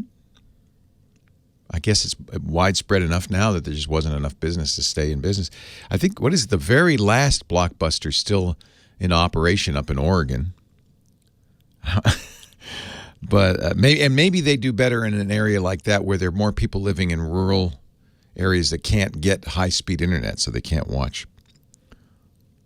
But honestly, I feel like the physical media's days are numbered. Books are outlasting records, CDs, and DVDs. Books are still around. There's still bookstores in some towns. I'm looking at bookshelves full on my wall. Is Redbox still around? You still see those Redbox vending machines? 8888 Ask Leo. That's the phone number. Sandy in Santa Clarita, California. Hi, Sandy. Thanks. Hi, Leo. I Thanks wanted to take you off speakerphone. Yes, thank you. Hi. I have the Ring doorbell, and it was working perfectly fine. You know, it would ring. My little phone would go off with the chimes, and I could answer. And then I think T-Mobile did an upgrade, and it works. The doorbell rings, the adjunct little ringer in the house rings, but it will not ring on my phone. And I have Zedge as my ringers. Could that be the issue? Or can it work with Zedge? What's Zedge? Zedge is like the alternative kinds of rings, like I have the Oh, I see. How cute. That's a good idea because the Ring doorbell default ring, there's so many of us here in the building that have Ring doorbells that I'll hear that all the time and jump up, and it's not mine, it's their doorbell. So Right. it's a good idea to have a custom one. I'm not sure I would use Zedge to do it, though. You have another suggestion? Well, Ring has built in its own setting to change the doorbell.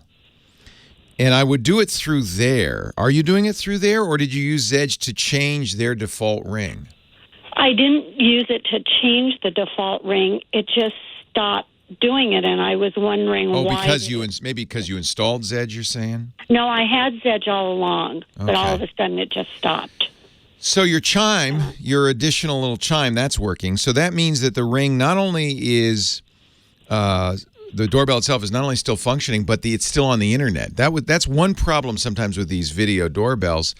They're outside, and sometimes the connection to your internal, in-house Wi-Fi is less than good, and sometimes they can drop off. But if your chime is ringing, well, we know your Ring doorbell's still on Wi-Fi. So that's not the problem. Your doorbell's working perfectly. It's something about your phone. I don't think T-Mobile changing anything would make a difference. Okay. I think you might have nailed it, that it has something to do with the Zedge. I'm not familiar with this. It's a free ringtone wallpaper and background app. Right. Yeah. Because there are a couple of things you could do with your Ring doorbell. The first thing you can do is you can actually check the health of your Ring doorbell by going into the app. It sounds like it's healthy since the chime is ringing, but I would still check that, make sure everything's okay, and then look at the setting for your device for the doorbell sound that your device is playing, and it may be that Zedge, when it got installed, changed the default location for ringtones or something like that.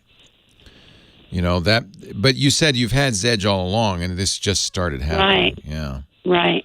I know it's crazy. Tis a puzzle. I've gone into alert settings, and I'm looking at the app alert tones, and looks like, let's see, front door, motion alerts, ring alerts. It actually then takes me into the notification settings. You're on Android, I take it. Yes. Yeah. Samsung Galaxy. I'm looking at my Galaxy too. So once I went through the app to the ring tones, it actually took me into the Samsung Android settings to the notification settings. So that's where I'd go and look and see. That's the best place to change those.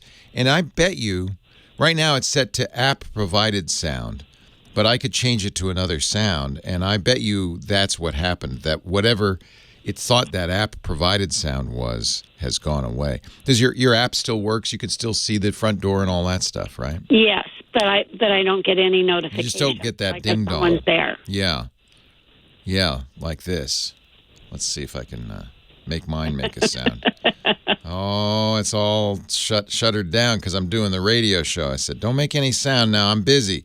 Don't give me any. Right. Don't give me any sounds. Yeah, it's supposed to go ding, ding, ding. Right. Yeah, I'm gonna say go look in your notification settings to see. So should I remove? Oh, there's mine. Zedge? Somebody's at my front door. No, well, you might want to remove Zedge. Do you get the? So then there's the wind chime when there's motion, right? Do you get that? Is that working? No, I'm not getting anything. No sounds. On my phone at all. And do you get notifications at all? Like, do they notifications come in? You know how you'll get a little text notification too? Do you get that? No. Okay. So there's a couple places to look. I would go first in the settings on your Android phone, look at the notification settings, and make sure it didn't accidentally get disabled. You can. It's on. I looked at that. You checked that already. So the notifications are on. I would go deep into the settings and look at the notification sounds, make sure that the right sounds are assigned, and that, as I just did, I was able to get it to play. So make sure all that's working. If that's working, then I guess maybe it's time to uninstall Zedge. I don't really recommend programs like Zedge. There's a reason that's free. Can you think of what the reason would be that would be free? Because it's not great. They may be not great, or maybe they just want to be on your phone. Because there's a lot of things they can get by being on your phone. There are 35 million active users on Zedge. I'm looking at the Zedge page now, Zedge.net. What Zedge does want to do is sell you the premium content. So they'll give you some stuff for free, and then they sell you more. But I'm not a fan of apps like this. Okay. So it could be that that's causing reliability issues as well. I would check that out. That's the best I can do for you. Mine, I'm just checked. Mine's working. And your chime's working, which means your doorbell's working. That's the little add-on that you could put around the house. I'm not sure. I'm not sure what's going on. I can actually see in my notifications all of the app-provided rings. They have a variety of them. You know. God, I hear this sound all around the office. And I think, oh, somebody's at my doorbell. No, it's my coworkers. I apologize to Back in Philly. I made your dog bark by playing the ring chimes. I'm sorry. I won't do that again. Leo Laporte, the tech guy. More calls right after this. Someone's at your door. Now that's annoying. Someone's at your door. Someone's at your door.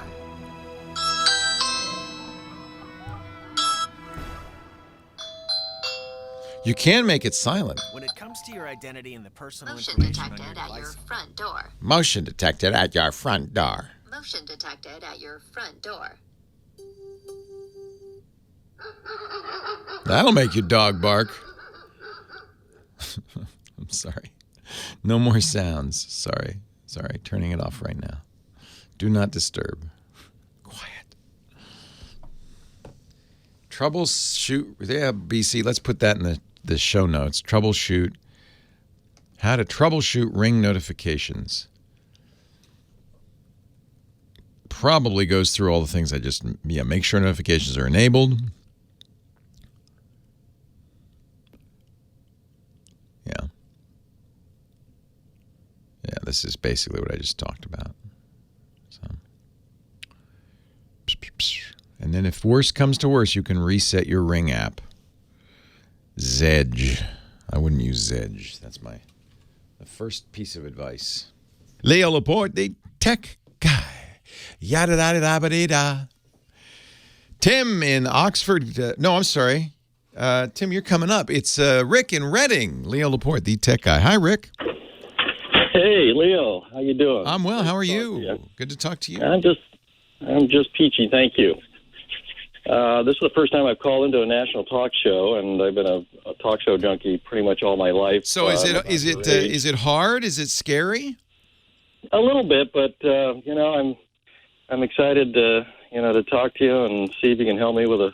I'll tell you a secret. I've got. I have a couple of times called into radio shows, and I just couldn't keep my peace, and it's terrifying. Even though I do a radio show. It's terrifying. You're sitting on hold. It can be. You know it's coming up. My breathing gets short. So I'm completely sympathetic. I don't know what it is, but please, it's just you and me. It's just like a regular phone call. Very good. I'll keep that in mind. Okay. This is a topic that's been talked about, on and off lots of times on your program, but I'm getting to the point where I'm hopefully going to retire and start doing take all my old videotapes and digitize them. You need to be retired to do that because it will take a lot of work. Yes, yeah. I'm aware of that. But my scheme is I want to be able to set a system up and put the VCR and run it and walk away from it and come back in a few hours and then at some point just sort it all out. But I just bought a Samsung Galaxy Tab 2 10.1 2019 model. Nice. And it's got about 3 gigs of RAM and 128 hard drive. Nice. Yeah, so it's got some pretty good specs. But I was kind of hoping to set that up and start this process. But I cannot find an app that will allow me to plug in my. I've got the proper adapter, to hook up a USB. So that's the first thing you need because the output of a VCR is analog. And the input to any computer is digital. So you'll need a box that will convert the analog TV signal into bits that can be understood by the computer. So It sounds like you've got such a thing. It's not just a connector. It should have a little box in there because there's some circuitry involved in doing that. Right. It's got the RCA connector plugs. Is that what you're talking about? Well, because that's what's going on your VCR. You said you've got USB on the other side. That's what's going into the Samsung. But there should be it's not just an adapter. There should be a box in there, some electronics, because that has to have what's called an A to D converter in there. There's a special chip that's doing that work. Is there a box in there? Yeah, I believe it's and it costs you like $90. It wasn't $3. Oh, okay. Then no, I don't have it. I bought that cheaper one. How much was it?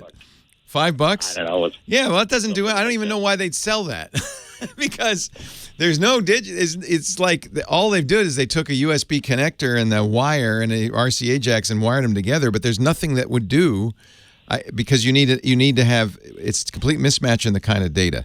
So you need a converter. Maybe you have one. I'm not saying you don't. I don't know why anybody would sell anything that didn't have a converter in it. But what you want is that there's a signal coming in on that USB thing that looks like bits. Now, the next thing, of course, is to find an Android video recorder that will accept the bits from the USB port on the Samsung. And I don't know if there's such a thing. Samsung, on some of its phones, now sells a video editor, and maybe Samsung has a device that will do that. It probably is going to be kind of a specialized device because USB ports on a tablet aren't the same as a USB port on a computer. A tablet is a computer, but it's a funky computer. Scooter X has found a $15 cable that is a VHS to digital converter that says it will work with Android. So maybe it comes with some software. Maybe that's what you've got. Is there a label on the cable or anything? No, there isn't. This is called the Little World VH. This is $15. It might be the easiest thing. Might be to go out and get this. I'll put a link in the show notes. I haven't tried it. It says includes professional video capture software, which I've never heard of, called Hones Tech TVR 2.5. It may be good. It may not be good. Chances are, if this thing costs $15, it's not going to be the best software ever. Oh, this is interesting. They actually, the software requires a DVD or CD player, so that's not going to help you. Yeah, the problem with Amazon, they don't do anything to police these entries, and this certainly looks like a bogus entry. I'm going to have to look and see if I can find you something on Android. I take it you've searched. Yes. Yeah. It seems to me that this is something that's going to have to come from Samsung. I would look in the Samsung store. They do offer, as I said, video editing software on their Samsung S10 or Note 10 Plus. But it'd need to be Samsung specific, I think. This is the kind of thing that you probably want to get a laptop or desktop for. I plan on doing that, absolutely. Yeah, that'd be much easier. It'll also have a lot more storage. You'll fill 128 gigs up in no time at all. That's, these files tend to be big. So, yeah, I had to take a break there, but I'm still here with you. If you get a PC, then it's easy. Any video editing software, that cable you have, if it really is a D to A A to D converter, will work with a PC probably more likely than it'll work with a tablet. I'm aware of doing it that way, and but like I said, I just. Well, a tablet would be great, wouldn't it? Yeah. So I'm just not sure if the real issue is you need a video recording software that will take it from the USB port, not the camera. Right. And I think that's not something. I'm just searching for something like that.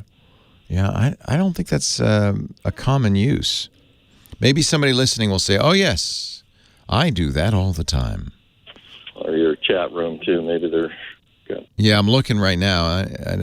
Besides Scooter X finding this $15 dongle, and the software it comes with is not for Android. It's for Windows or Mac. And it's a little suspicious because the listing for it has the serial number for the software. That is a little suspicious as well. It says install the software and then enter the serial number printed on the cover of the CD. The product key is, and then it gives the product key, which is bizarre. But anyway, you don't have a disk drive, so I think this is not intended for a Android device. What chat room is cogitating on this. I don't know of anything like it. I search and I just couldn't. I'll keep my eye peeled, and if I do find something, I'll put it in the show notes or I'll mention it on the air. Hey, thanks for the call. Thanks. Good to talk to you. Take care, Rick. Bye-bye. Yeah, that's a good question. I think you got to do it on a PC.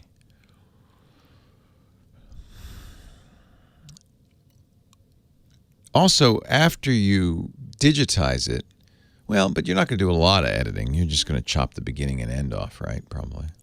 Unless you want to cut out commercials or something. Yeah, I think it's a job for a computer. One of those few jobs that we still need a computer for. The show today brought to you by Wasabi. I was talking with Aunt Pruitt yesterday. He said, "What's the deal with Wasabi?" And I said, "Let me explain this to you, because first of all, it's a name probably a lot of people don't know. A lot of companies, almost every company, is moving to the cloud. And when you think cloud, you think there's some, big names. You think Amazon, number one, maybe Google, maybe Microsoft. I want you to add a fourth name for your consideration for a cloud provider. I want you to add Wasabi, Wasabi. You can remember it because it's Wasabi Hot Cloud Storage. Get it? It's hot. This is an amazing story. Jeff Flowers and David Friend, two of my friends who started Carbonite way back when, they patented during their Carbonite years a technique for writing data onto a disk sequentially instead of in sectors. They patented this. They own this. And what this means is you can get enterprise-grade cloud storage using this technique that's 80% cheaper, 80% the cost of Amazon S3, and up to 600% faster, 6 times faster. That's amazing. And it's not less secure. It's more secure. It's clearly more secure than your on-premises storage. Because, for instance, you can designate some of the data as, or all of it if you want, as immutable, unchangeable. Ransomware can't touch it. Fumble-fingered employees can't accidentally erase it. That's huge. 11 nines of durability, the highest you can get. They have built-in integrity checking, so you're just not going to lose a bit. There is so much data moving to the cloud right now, and I know nobody got fired for using one of the big three, but I got to tell you, the boss is going to appreciate when you say, boss, I got to tell you about Wasabi. They're going to save us so much money and give us a better solution. And you already know how to use it. It uses the S3 API. So all your software, S3 software, everything works with it completely transparently. Oh, but there is another difference. They don't charge for API access. And they don't charge for egress. That saves you a ton of money. They do not charge you for downloading your own data. Everybody else does. It's just as secure, and in some cases even more secure than your on-premises storage. It's HIPAA compliant, it's FINRA compliant, it's CJIS compliant, so you can use it knowing that you're complying with all the regulations in your industry. I don't know how to tell it any other way. I mean, once I told Ant, I said, once you look at this, there's just no question. You got to try Wasabi. We've got an unlimited free trial for you for a month. All you do is go to wasabi.com, click the free trial link, and use the name TWIT in there. That's the offer code, TWIT. We know people want to look at the cloud. We know we're moving to the cloud. That's the future. But there's a name that you don't know probably, but you should know, Wasabi. And you can try it right now with unlimited storage at wasabi.com. But David Friend told me about this. I got very, very excited. And he's a guy I know and trust, and he is a genius. He and Jeff have done something amazing once again. Wasabi. wasabi.com. Click the free trial link, enter the code TWIT, and you get a month, and you just hammer on it. Wasabi! Thanks, David and Jeff, for supporting the Tech Guy podcast. I appreciate it. And thank you for supporting it by checking out Wasabi. You'll be doing yourself a favor at wasabi.com.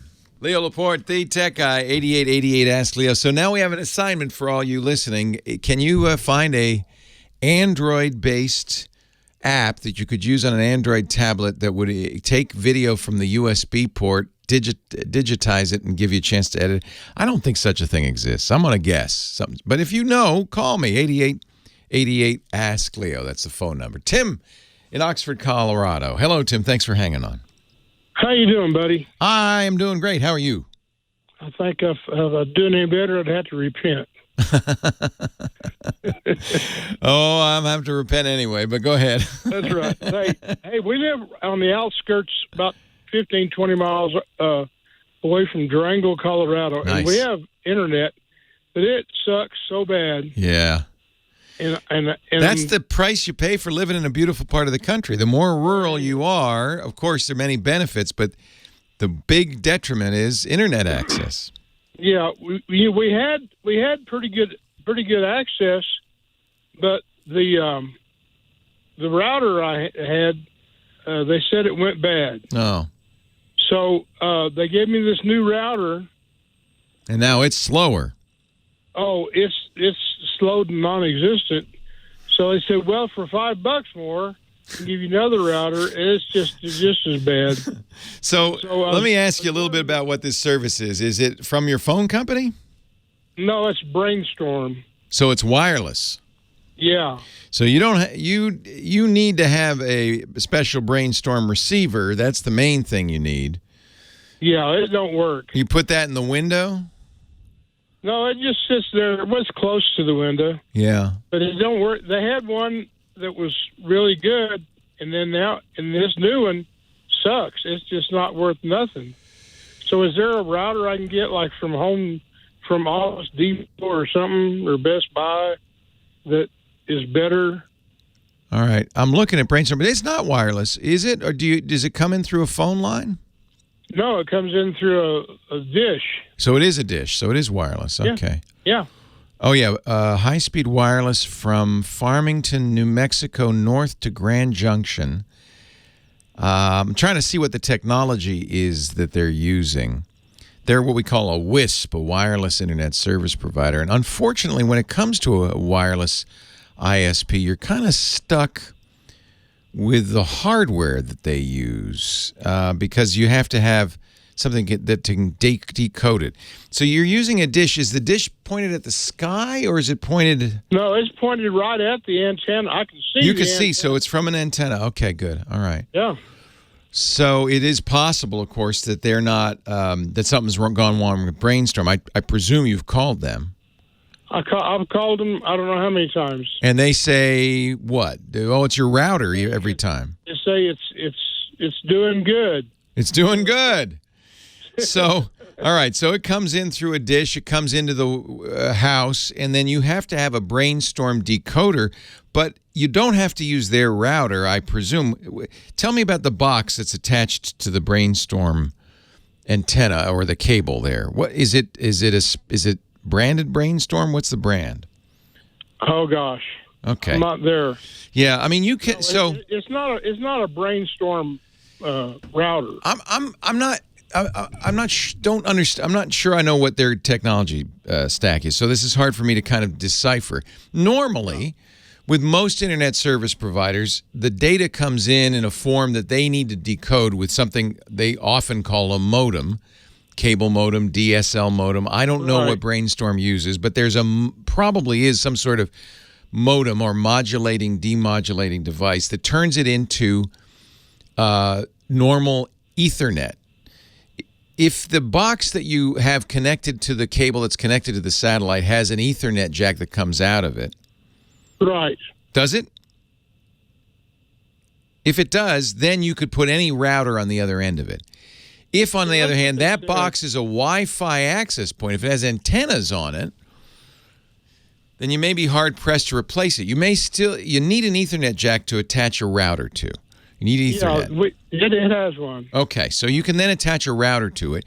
You may have to go into their box and turn off routing because you don't want to have two things doing routing. You really ideally only want one router. So if you can go into their box, maybe through a web browser interface and say, I don't want you to do any routing. Just do the modulate, demodulate stuff and give me an Ethernet signal to the internet. Then you can get your own router, any router, and frankly, any modern router is going to give you more speed than you're getting. And then that could be your Wi-Fi router, or it could be, it could. Right. So I think that's probably a good idea, but honestly, unless they're giving you really junky routers, the problem's got to be on their side. Either the dish itself, maybe it got detuned. Yeah. Maybe the cable connecting the dish to your house. Do you know what a mini cell is? Yeah. Do you have a mini cell? We had one hooked up to the original router. Yeah. It worked perfect because yeah. AT&T sucks. Yeah, so the way this again is because you're in the beautiful part of the world where there's no connectivity. So the way a mini cell works, it uses your internet access and basically is a little cell tower in your house. But again, if your internet access has gone way downhill, the mini cell's not going to be any good either. The mini cell will not work with their new router. Yeah. So that's not good either. You suggest a really good router? Yeah. I'm a fan of any router there are a couple of companies I'd recommend. If you're budget-minded, TP-Link is very good. In fact, that's the Wirecutter pick, and I trust the Wirecutter's reviews. They're a really good site for this kind of thing. They recommend a TP-Link router. I also like ASUS routers and Netgear routers. So any of those would be a reasonable choice. Let me just see what Wi-Fi router TP-Link, Wirecutter is recommending these days. The best Wi-Fi router, they say, is the TP-Link Archer A20. It's not cheap. It's $190. And that's why I'm a little nervous about recommending something fancy to you in case it's not the router. The microcell may not be working, not because the router's not good, although that sounds like that's the case, but if the bandwidth isn't sufficient, it's not going to work either. So yeah. I would say go on. Well, you can't go on Amazon either, can you? You're going to have to go down to the store. Do you have a supply store or a big box store near enough that you can go on? Yeah, we got Office Depot or something like that. Office Depot will have some decent routers. They're not going to be $20. They'll be more like $100 to $200. Well, I can order it. That's not a problem. If you can order it, I would get the TP-Link Archer 20. It's a great Wi-Fi router, and the Wirecutter likes it a lot. And that you're going to plug into the modem that comes off of the Brainstorm antenna. Right. And where do I order it from? Amazon. Oh, okay. Amazon has it, yeah. Amazon has a lot of good routers. And again, if you don't want to spend $190 because it's a little pricey, they have a less expensive AC 1300, which is $80. In fact, that's probably the one I'd get. And what's it called? It's the TP-Link AC 1900. The one the Wirecutter recommends is $200. That's a little price. Yeah. Well, pricey. I was looking at one that was like 4 or 5. Don't get that. No, don't spend that much. Or an Asus is very good. ASUS, they're very good. Or Netgear be very good. But you know what? I like these TP-Link. At $80, that's a good price. The AC 1900. Yeah, that's affordable. That's a modern, good router. You plug it in. I can't promise it's going to work because I don't know what's wrong, but that's I understand. That's at least a step forward. I don't know what they gave you. It sounds like it wasn't very good. Piece of crap. Yeah. Don't mince words now. Say what you really feel. Sorry. I didn't want to tell you how I really feel. Tim, mince words, please. It's a national broadcast with FCC. Yell at me. Sorry. Hey, pleasure talking with you. I hope you get Leo, this thank you solved. very All much. right, Tim. Take care. Leo Laporte, the tech guy. Yeah, those Archers are good. I think they're good, relatively inexpensive. Yeah, I feel like there could be so many other things that have gone wrong, though, you know. Yeah, Long has one of those TP-Links. It's a good choice. Yeah, that's a good choice. That's $80. That's a good price. The one the Wirecutter likes is the high-end AC 4000, which is a little pricey, $190. And probably not necessary. Yeah, I have not used QNAPs, although lately QNAP had a big security issue, Lou. Steve was talking about it on Security Now. I really like the Synology. I think that the higher-end Synologies have quad-core Atom processors that probably can do hardware transcoding. Leo Laporte, the tech guy. Thank you for letting me be your geek today. Thanks to Big Pee-wee, our musical director. He's a short-timer about to be promoted to the big time, which means we're going to lose him. But, hey, Laura's here. We'll call her LJ. We're going to DJ LJ, going to be spinning the discs, our new musical director. Welcome, Laura.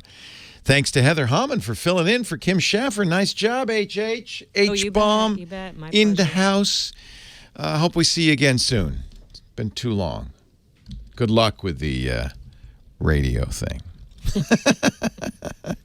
I'm Leo Laporte, your tech guy. We're going to take a few more calls before we wrap it up for the week. Don't forget, I'll have coverage of Apple's big event. We're going to do a podcast, of course, during the event. We always do, where we comment on what Apple announces on Tuesday. You can watch that live at twit.tv/live. Twit's my podcast network, This Week in Tech, twit.tv/live. And then, of course, next weekend I'll be here, and we'll talk about what Apple announced, whether it's worth buying and all that stuff. And I will be ordering, of course. So I'll have a review for you a week from next week, 2 weeks from today. Dr. Burt, Laguna de Gel. Hello, Doc. You bet, Leo. How are you doing? I'm well. How are you, sir? I'm doing pretty good. Well, I got back from Arizona, went over there doing my usual, photographing the birds. And Nice. You're the bird photographer. Absolutely. Dr. Bird. Wait a minute. I think Heather wrote Dr. Burt. Oh, It's Bird. Dr. Bird, Heather. Yeah, that's me. Gary. I know who you are now. Yeah, hi, Dr. Bird. Well, I'll tell you what. Today is not about cameras. Okay, shoot, because I love talking I'm to going cameras. through hell and back on that. What do you use for your bird photography, just out of curiosity? Well, my main lens nowadays is a Tamron 100-400. Ooh, nice. That's real long. I guess you can't get that close to those birds, huh? Well, and that's the problem. I have a bad shoulder. I injured myself picking up a transmission in a wrecking yard. Oh, no. For my Camaro. Oh, no. Exactly. You're supposed I've got a shoulder injury I have to deal with. You're supposed to use one of those crane things. Well, me and a friend of mine, we saw it sitting on the ground. We thought we'd pick it up. We can lift this. Yeah. Well, when you're at the time I was 59 years old, and boy, I'll tell you, things are just It's not as easy as it used to be. I know. Exactly. I know. Well, hey, what I'm calling you about this time, Leo, telephone. Now, see, the Marine Corps at Camp Pendleton, they use digital-satellite phones. Yes. Those are fantastic because they use them out on the tank range in the satellite mode, and then when they're around the gate, They're in the digital mode. Oh, that's clever. So what can we get as consumers, that kind of phone? Satellite connectivity, unless you're in the Marines, is quite expensive. Oh, yeah. So I don't think there's a brisk market for satellite phones among the general populace. It's really most useful if you are in, well, I guess you go out in rural areas, don't you? Bird my God, Leo, let me tell you. I mean, all you need to do is look at a place called Portal, Arizona. Yeah. On the top birding spots, digital telephone coverage, nothing. Yeah. Well, there are kind of three major satellite companies that have satellites up above. Iridium, which was originally a Motorola project and then went bankrupt and got sold. They're still around. Inmarsat, that's widely used by marine folks, boats and fishermen and cruise ships, and Globalstar. So you first have to choose your satellite network, and then you're going to choose a sat phone that works with the satellite network that you want. The good news is the phones are not as expensive as a smartphone because they aren't smartphones. They're really just feature phones. Well, Leo, I think I'm losing you. Uh-oh. Here's what I'm talking about. What do you want? I want a phone, like what I said. Like a smartphone that works on the satellite network. I understand. Meaning, if you're around a populated area, right, a regular Android phone. Right. You go out into a wilderness area or out on a tank range, as far as Camp Pendleton, excuse me, they have to use the satellite. Right. Meaning a 2-to-1 phone. There's a phone I've heard, I can't even pronounce the name, it's called THUR. The Thuraya. YA. Yeah, the Thuraya X5, yeah. Is that a good phone? Well, I'm not having used it, but it does support, it's basically 2 SIMs. So it's a dual SIM phone, and they claim to be the world's first Android satellite phone. So it may be the only choice, as far as I know, out there. There is, though, and so that's one choice. There is, though, and I'm looking at a ZDNet article from last year, turn your phone into a satellite phone. There are companies that make backs for your smartphone. Thuraya makes a sleeve. Let me write down that name. That would be it's the same company, but they instead of buying their phone, you buy basically it's a case that goes on, and it would even work with an iPhone, which is nice. You're not stuck with any particular Android version or Android device. You can pick the one you want. What is the name of that company again, Leo? It's Thuraya. It's the same company you were just talking about that makes the sat phone. THURAYA. Okay. And they make so it's a case that the Android. It's a case. So when you go to Thuraya.com to look at that phone, look for their sat sleeve. Let me write that down. It's a case. Now remember, a satellite phone. The reason a satellite phone is different than a smartphone is it needs a special antenna. A pullout. Yeah. And so this has that. So it's not going to be the most attractive of cases. Hey, you know what? If it works into areas like, example, I was up at Rustler Park and I got 2 flat tires. And so luckily another bird watcher came down the road and we were able to get a tow truck up there. Oh, I can understand. This is a life and death thing for you because you could be. Absolutely. Yeah. Absolutely. They also make a sat sleeve hotspot that would then let you. This would be a ridiculously expensive proposition, but I gather you're not going to be sitting out there in the wilderness in your bird blind making phone calls to friends and family and chatting. Oh, no. This is for safety. Yeah. Yeah. So I think that's a good idea to have this. You're not in. So the cost of the phone calls isn't going to be a big issue.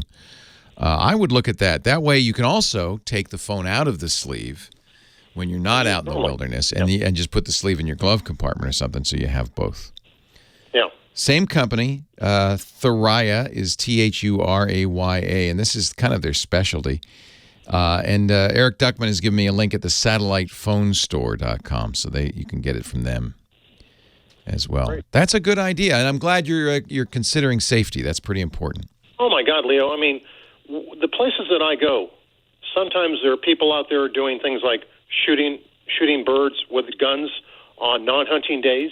Oy. I mean, I just can't stand to see this Isn't kind that of thing. sad? Yeah. It is really sad. Yeah, and they're such beautiful creatures too, and they're out there in their native habitat. They're minding their own business. Yeah. Yeah. Where do we see your pictures, Dr. Bird? Where can we see these great images that you're taking? On my Flickr site. And is it flickr.com/user/DRBIRD? Exactly. Okay. Most people, what they do, they just go to Google, they type in Gary S. Meredith, and then they put in Dr. Bird photos. Okay. And that takes them to my Flickr site. Nice. Yes. Nice. I'm glad. Aren't you glad Flickr got purchased and is now back on track? I'm so pleased. Right now I'm at war with them because they want to charge me $1,000 to re-engage my site. 1,000? Why? 1,000 because I have not been a customer for a long time, and I had an unlimited storage data, meaning people can see my old site. Yeah. But in order for me to add photos to my current site that they'll see, I cannot do it. Yeah. 1,000 seems a little steep. They do have I'm a pro user, and I think it's $40 a year. Yeah. But I gather maybe they're charging that much because they've put these photos somewhere on ice in order to get them back. That's crazy. I'm sorry to hear about that. Nice to talk to you. I'm looking at your images. Beautiful stuff, Dr. Bird. Thank you. I'm Leo Laporte, the Tech Guy. Thank you for joining me this week. Have a great Geek Week. We'll see you next time. Bye-bye. Well, that's it for the Tech Guy Show for today. Thank you so much for being here. And don't forget, TWIT, T-W-I-T. It stands for This Week in Tech, and you'll find it at twit.tv, including the podcasts for this show. We talk about Windows on Windows Weekly, Macintosh on Mac Break Weekly, iPads, iPhones, Apple Watches on iOS Today, security on Security Now. I mean, I can go on and on and on. And, of course, the big show every Sunday afternoon, This Week in Tech. You'll find it all at twit.tv. And I'll be back next week with another great Tech Guys show. Thanks for joining me. We'll see you next time.